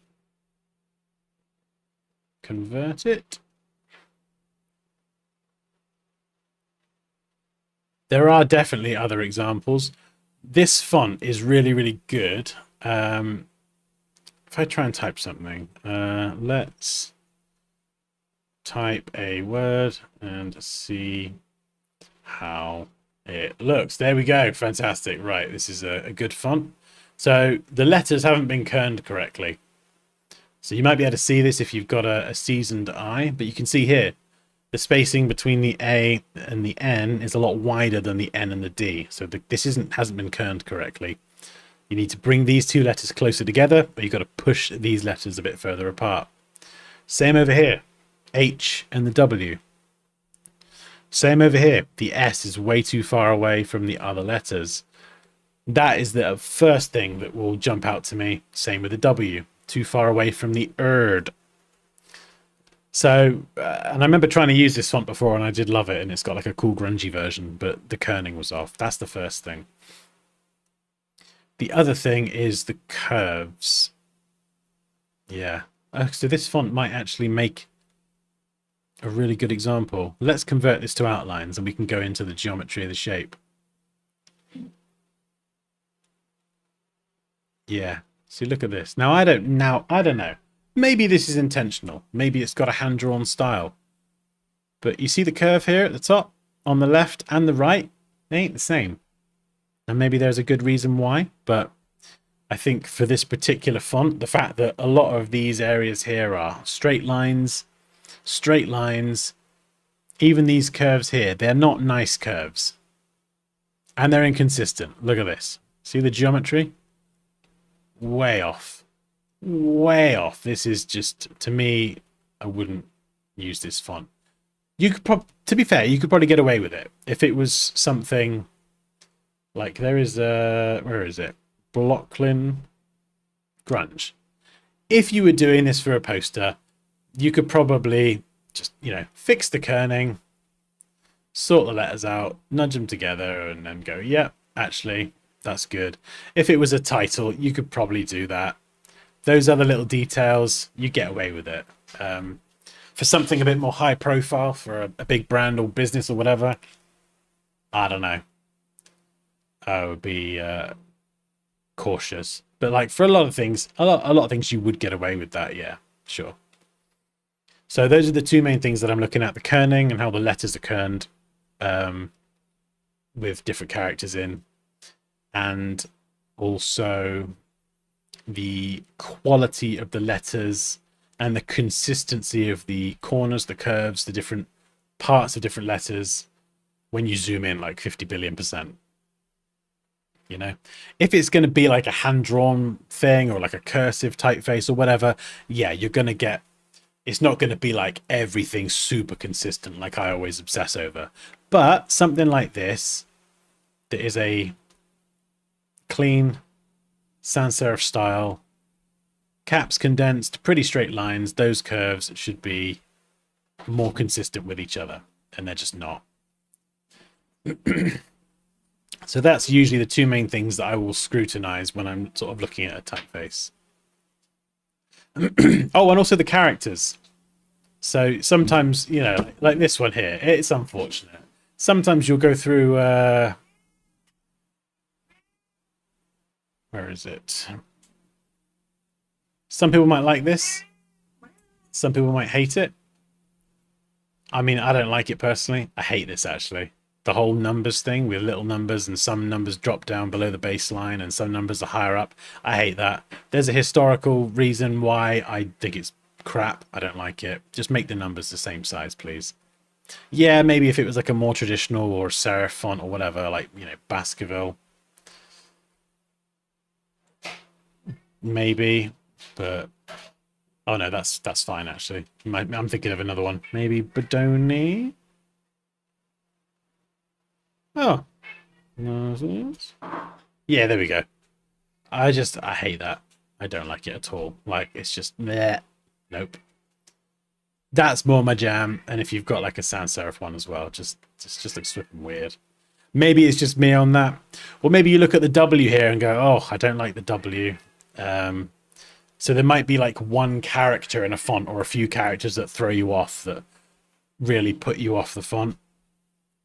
If it's for a logo, it's fine, because you can just convert to outlines, customize, and you're good. But if it's going to be for paragraphs of text, you don't want to be going through and manually having to try and fix those issues. It's just going to consume your life. Yeah. Oh, what do you mean? This blue here and this orange moosh? Ah, yeah, that's the kerning, Neil. Kerning is the spacing between individual pairs of letters. Hey, Jose. Salute from Texaco. That's a petrol station, I think, from Texas. One question: if I buy a new course, Photoshop Illustrator in offer, can I lost my previous purchase, masterclass, old version? Oh, no, you won't lose anything. No, sorry, there was a little bit of confusion with the naming. So the original masterclass, that was the very first course that I launched. That's its own thing. The new versions, I know the naming is a bit confusing. I might change them to level 1 and level 2 at some point, just to simplify everything. The courses that are currently on the site now are all completely new. So the Illustrator masterclass that is up now is completely different to the original masterclass. This one is the most advanced stuff I can teach, so it goes way more in depth. There's a bit more theory, there's practical application for logos, icons, illustrations.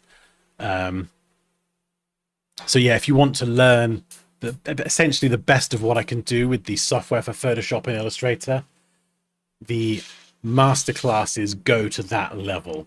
But if you're a beginner and you're like, whoa, that sounds way too much, first class starts from installing it for the very first time. So the offer at the minute is for both courses together, 50% off the whole bundle. So, and thank you to everyone who has signed up. I've had quite a lot of people join that offer, which is amazing. So, because they get to teach more people, which is lush. Hopefully that answers your question anyway.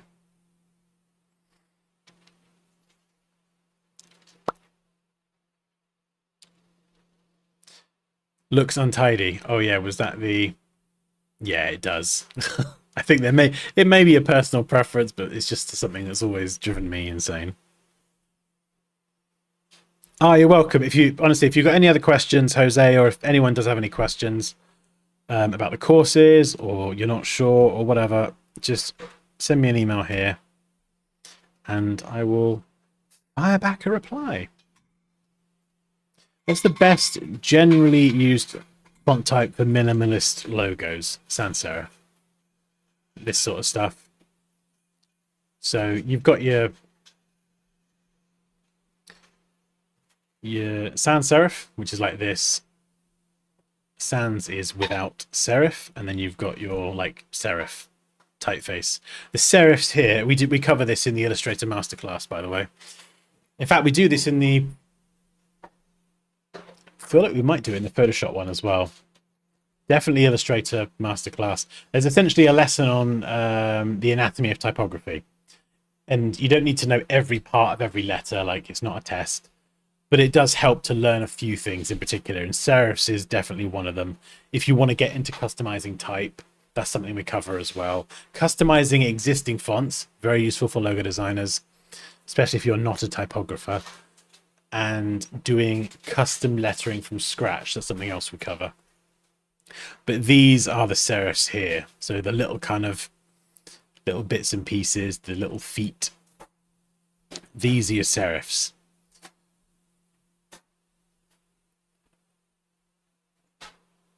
So that's like an older, much more traditional font. You can see this in many instances back through history. And then a sans serif typeface is effectively sans serif without the serif. And this is the sort of thing you'd see on a lot of clean, modern, minimalist logos. There's lots of them. You've got Proxima Nova, Open Sans, Lato, Hind or Hind, however you say it. Inter, Satoshi, Arial, good old Arial, loads and loads of them. They're all Helvetica, don't forget that. They're all very similar, but slightly different. And sans serif are the easiest ones to draw as well. You know, if you wanted to create your own letters, which I do love doing, you know, a sans serif one is the easiest because you can quite literally draw out the letter forms. You got to be careful doing this because if you don't know what you're doing, you can screw things up. But let's just have a play and do a quick example. I'm getting carried away with a tangent now. As is the way.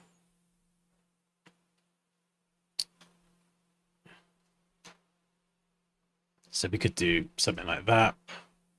Obviously, if you're going to draw your own letters, you've got to kern correctly. You don't want to kern incorrectly. This can take some practice. We'll thicken the letters up. Not that much. We'll keep them quite thin. We'll do something kind of cool. We could be creative and we could cut away part of the letter. I think actually I'm going to push these a bit further apart and bump the tracking. And something else we need to do. This is another. She's hoovering again. She's got the hoover out. Oh, save us. The hoover is out. This is something that we do cover in the masterclass as well. So, do you mind? I'm terribly sorry about her. I do apologize. So yeah, with lettering, you'll have your baseline here. Think of this as the line that the letters sit on. Most letters anyway. And then this is going to be your cap line or your cap height. This is the height that capital letters will reach. So we just bring this down. We'll just eyeball this for now. So our F is going to sit there. Our X is going to... Well, this is a bit of a funny one because we've got these angled bits. So I'm probably going to scale it down. So it's kind of half and half. We'll see how that looks. Sometimes you do have to eyeball these things. We need to balance that and then move this down. So let's just resize that. We'll go half and half for now. See how that looks. And then here, so this is one of the things with letters like O or maybe a C or a G.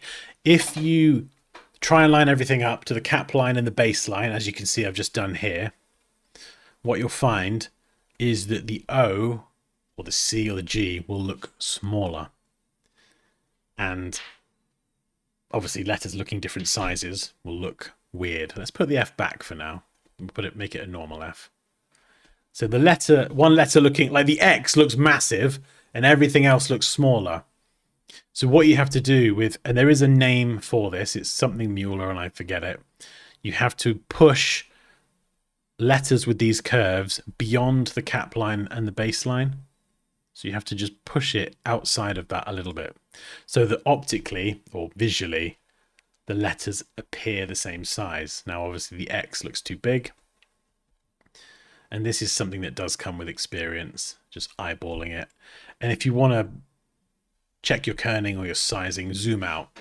Looking at things from a zoomed out distance can be really, really helpful. It just enables you to see problems easier. So what I would do now is take the base lettering. It's looking all right. And we could just go and customize it a little bit. Let's just do something like that. We could add a wee cut here as well. Nope, that makes it look like a C. Don't want to do that.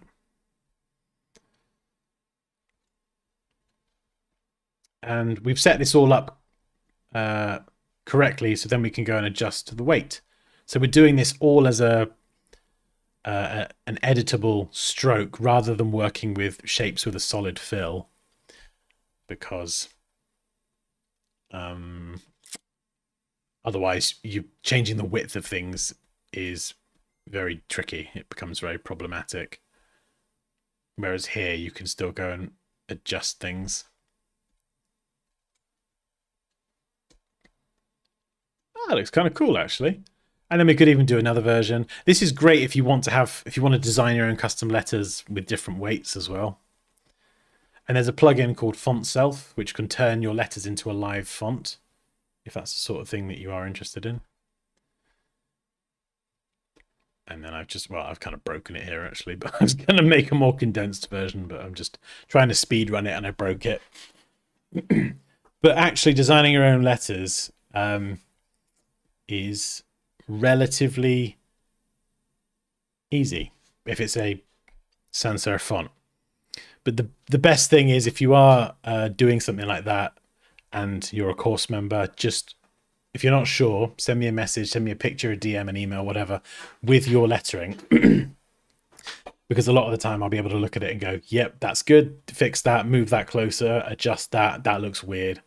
And just kind of just tap and tidy up your idea and just kind of polish it up. That's something I'm really good at, is like focusing on the details. So I think that's where I might be able to be helpful in just refining the creative idea. Oh, I like that actually. That's fun. Totally irrelevant, but a fun little side tangent. I need to probably go and have food now. It's now what? We've nearly done 4 hours again. This is insane. Neil's just messaged me saying, "Oh, Dan's still going on live." I'm still going. Still bloody going. When customizing a font, what are the pros and cons of redrawing it and having it as a stroke, or creating outlines and going from that? Oh, I think I sort of answered that, but not really. So that's a good question. So, okay, yes, using an existing font. The pros of using an existing font, as long as it's a good font, is that it's been hopefully created by a professional typographer. They will understand the nuances of typography, letter forms, down to the smallest detail.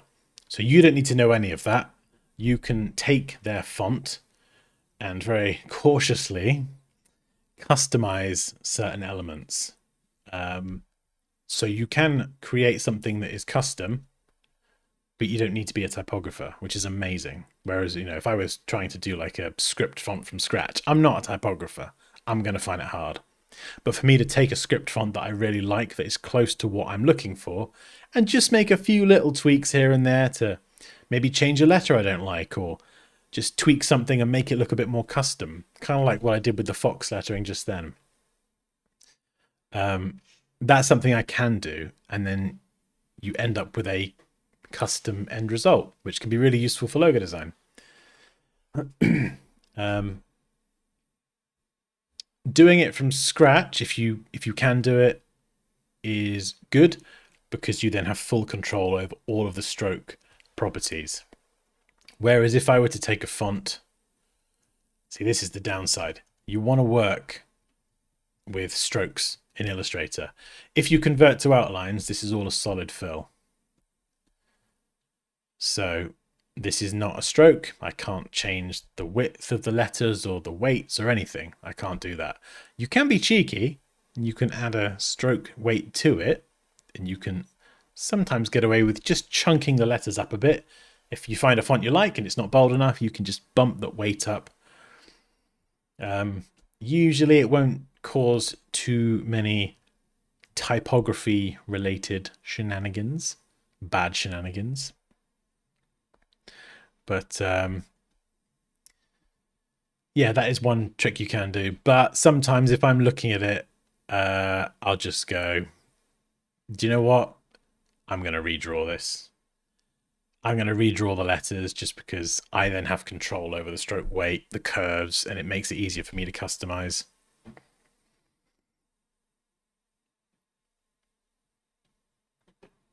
Where the fox hat?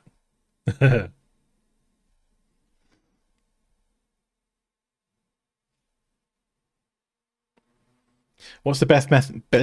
Can't speak. The best method for using the pencil tool for manipulation of fonts or logos. Yeah, I think with the pencil tool, because you're freehanding, I would say it's good for more like, not like a sans serif typeface, because this is like clean and precise, surgical. Whereas, sorry, I can't think of another example off the top of my head. If we were doing Comic Sans, for example, it's fun, it's playful, it's imperfect. It's many things, actually. Probably words that we can't really use. But we can grab the pencil tool, edit selected paths, keep selected, and then we could go and customize that. So let's just say I want to change the top of the R here. I could probably do this relatively easily and still keep the same style. Maybe I don't like the way this droops down so suddenly, which I really don't. Let's do something a bit more fun, but we'll still respect the style of the lettering. And then this bit here, I don't like that. It's a bit too janky. I could redraw it, or I could just run the smooth tool over it. Doesn't matter. Don't need to be perfect because of this style of font. You know? Again, here, I don't like this. So we're going to just run this over here.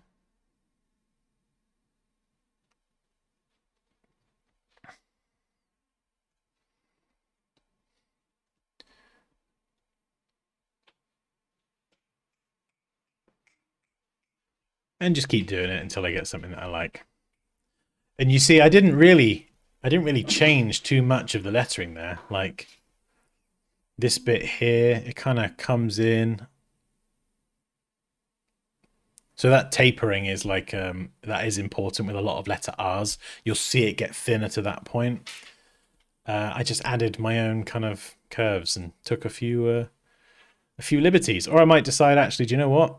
I'm going to just get rid of that part of the R, which does look a bit odd. But so I feel like shapes that are more organic and free form like this, you can kind of get away with pencil tooling and customizing them that way. If you want to do it with a sans serif typeface or something that needs a bit more surgical precision, I would opt for like the pen tool, the line tool, the arc tool, those more precise tools, if that makes sense. Cracker Barrel logo drama. Wondering your thoughts. What's the Cracker Barrel logo drama? Cracker Barrel logo drama. Oh God, what am I walking into? Ugh, God. I've been pulled into the realm of mainstream news. Yuck. I feel dirty. Right. Company says we could have done a better job sharing who we are after taking heat over rebrand.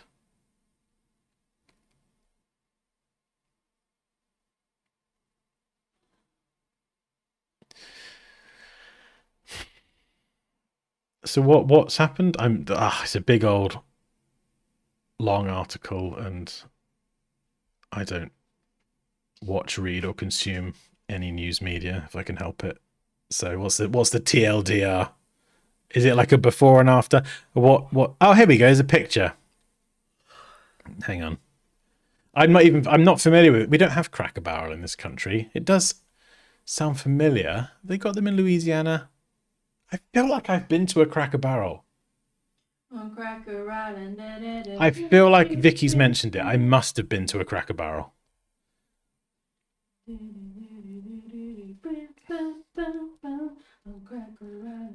I mean, I before I even read the chat, I'm not even looking at the chat.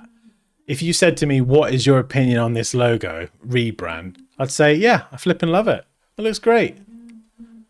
What's this? What's this? This is one step away from being a live trace. It looks pretty sinister. You know, all the heavy silhouette, these curves, and it's very detailed. It's maybe too detailed. This shape is just the shape containing the lettering is just weird. What is this? It's like I don't know what it's meant to be. Some sort of sideways kidney or a kidney bean. The curves here are awful. I mean, look at these. This is quite low res, but I think if I were to pull up a high res version, this is illustrating exactly the kind of stuff I was talking about. Sloppy, inconsistent. The curve doesn't taper off. You know, it tapers, and then sharp, jaggedy bit there, which doesn't feel intentional. Even with a pixelated version here, look at the width. See the width there? We'll call that width 1. This gets thicker here, then thinner again here. So again, no consistency with the tapering. Yeah, that's not my eyes. It's awful.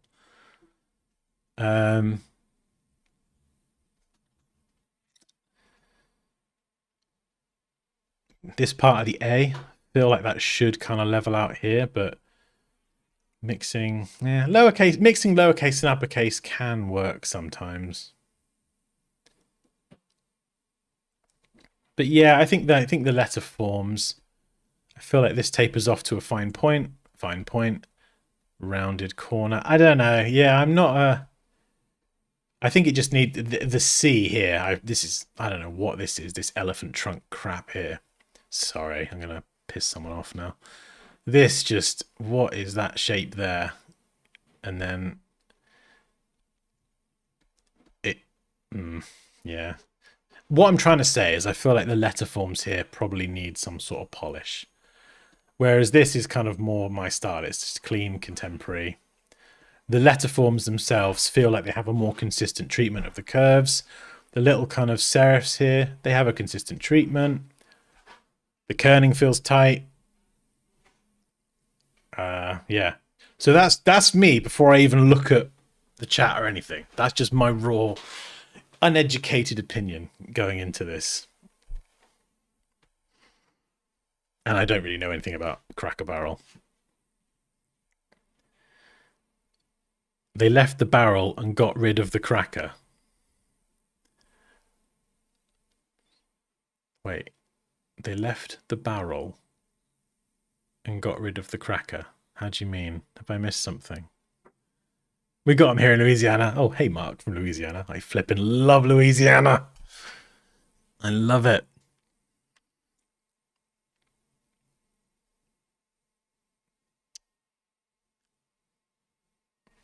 Yeah, am I looking at the right version?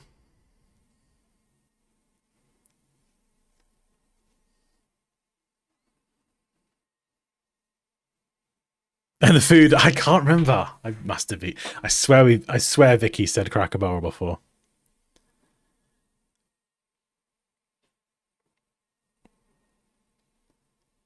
Yeah, so why are people mad? I feel like the Cracker Barrel logo rebrand. I feel like I've missed. Because it's slang term for white person.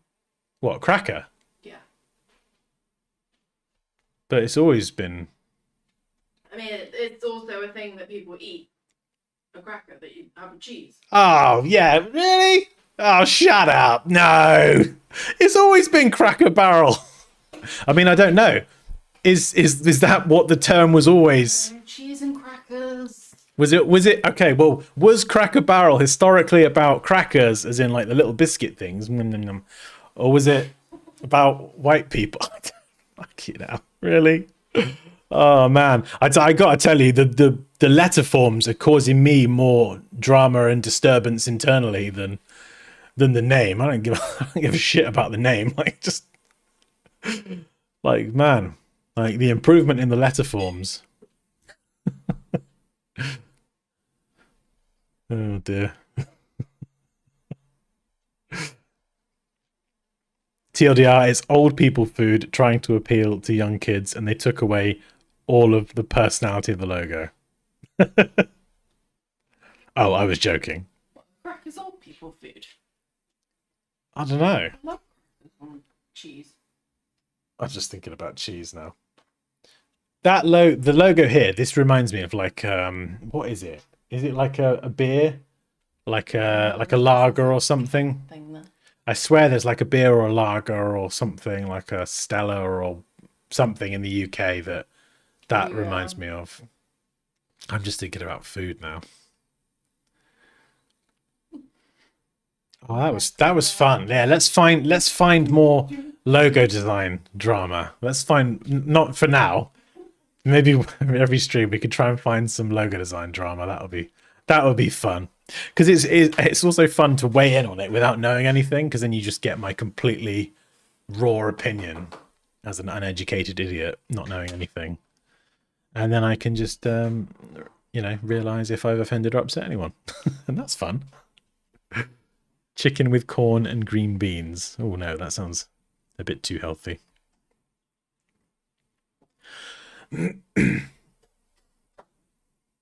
It doesn't sound like an alcohol brand. No, it's a food place, isn't it?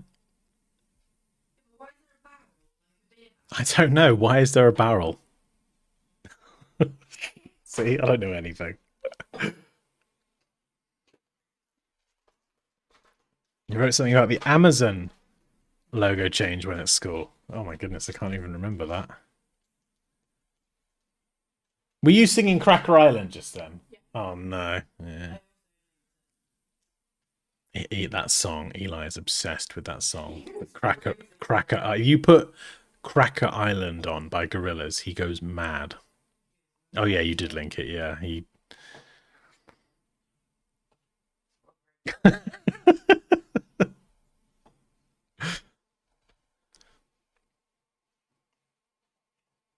I don't know. Yeah, it was giving me like kidney bean vibes or just straight up kidney vibes. It was a very unconventional shape to encase the logo in. So I guess they did the type first and then thought, well, we'll just put a shape around the outside. Yeah, that looks pretty good. Yeah, we'll go with that. I guess it's a bean cracker. Do you know what? I give up. I don't know anymore. I don't even know what a bean cracker is. Is a bean cracker a thing? Am I being trolled? I have no idea. Are you cooking something? Pasta. What about me? You're not eating. Savage.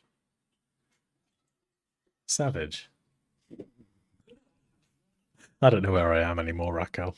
I got no idea. Yeah, I don't know. Is a Cracker Barrel a type of barrel? These are too many questions. My brain hurts now. You've broken my brain with your Cracker Barrel drama. Goodness me. Right, I need to go now. It's been 4 hours. I need to move my legs and check they still work and eat something. I'm going to go and forage for some food in the... You're 100% being trolled. Cracker Barrel isn't even a real brand. I know that's not true. I know it's real. I think. Oh dear. I'm hungry now. But yes, this was fun. Hopefully you enjoyed this and found this useful. Thank you very much for your input today. This document is a work in progress. I do need to get it finished though. So I can nail down stuff like this and stuff like this and just kind of have a consistent look and feel. And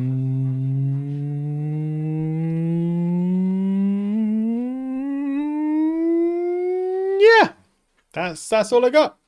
So if you do want to learn Illustrator or Photoshop with me, we do logo design, graphic design, icon design, web design, illustration, web, UI. Did I say that already? Shut up.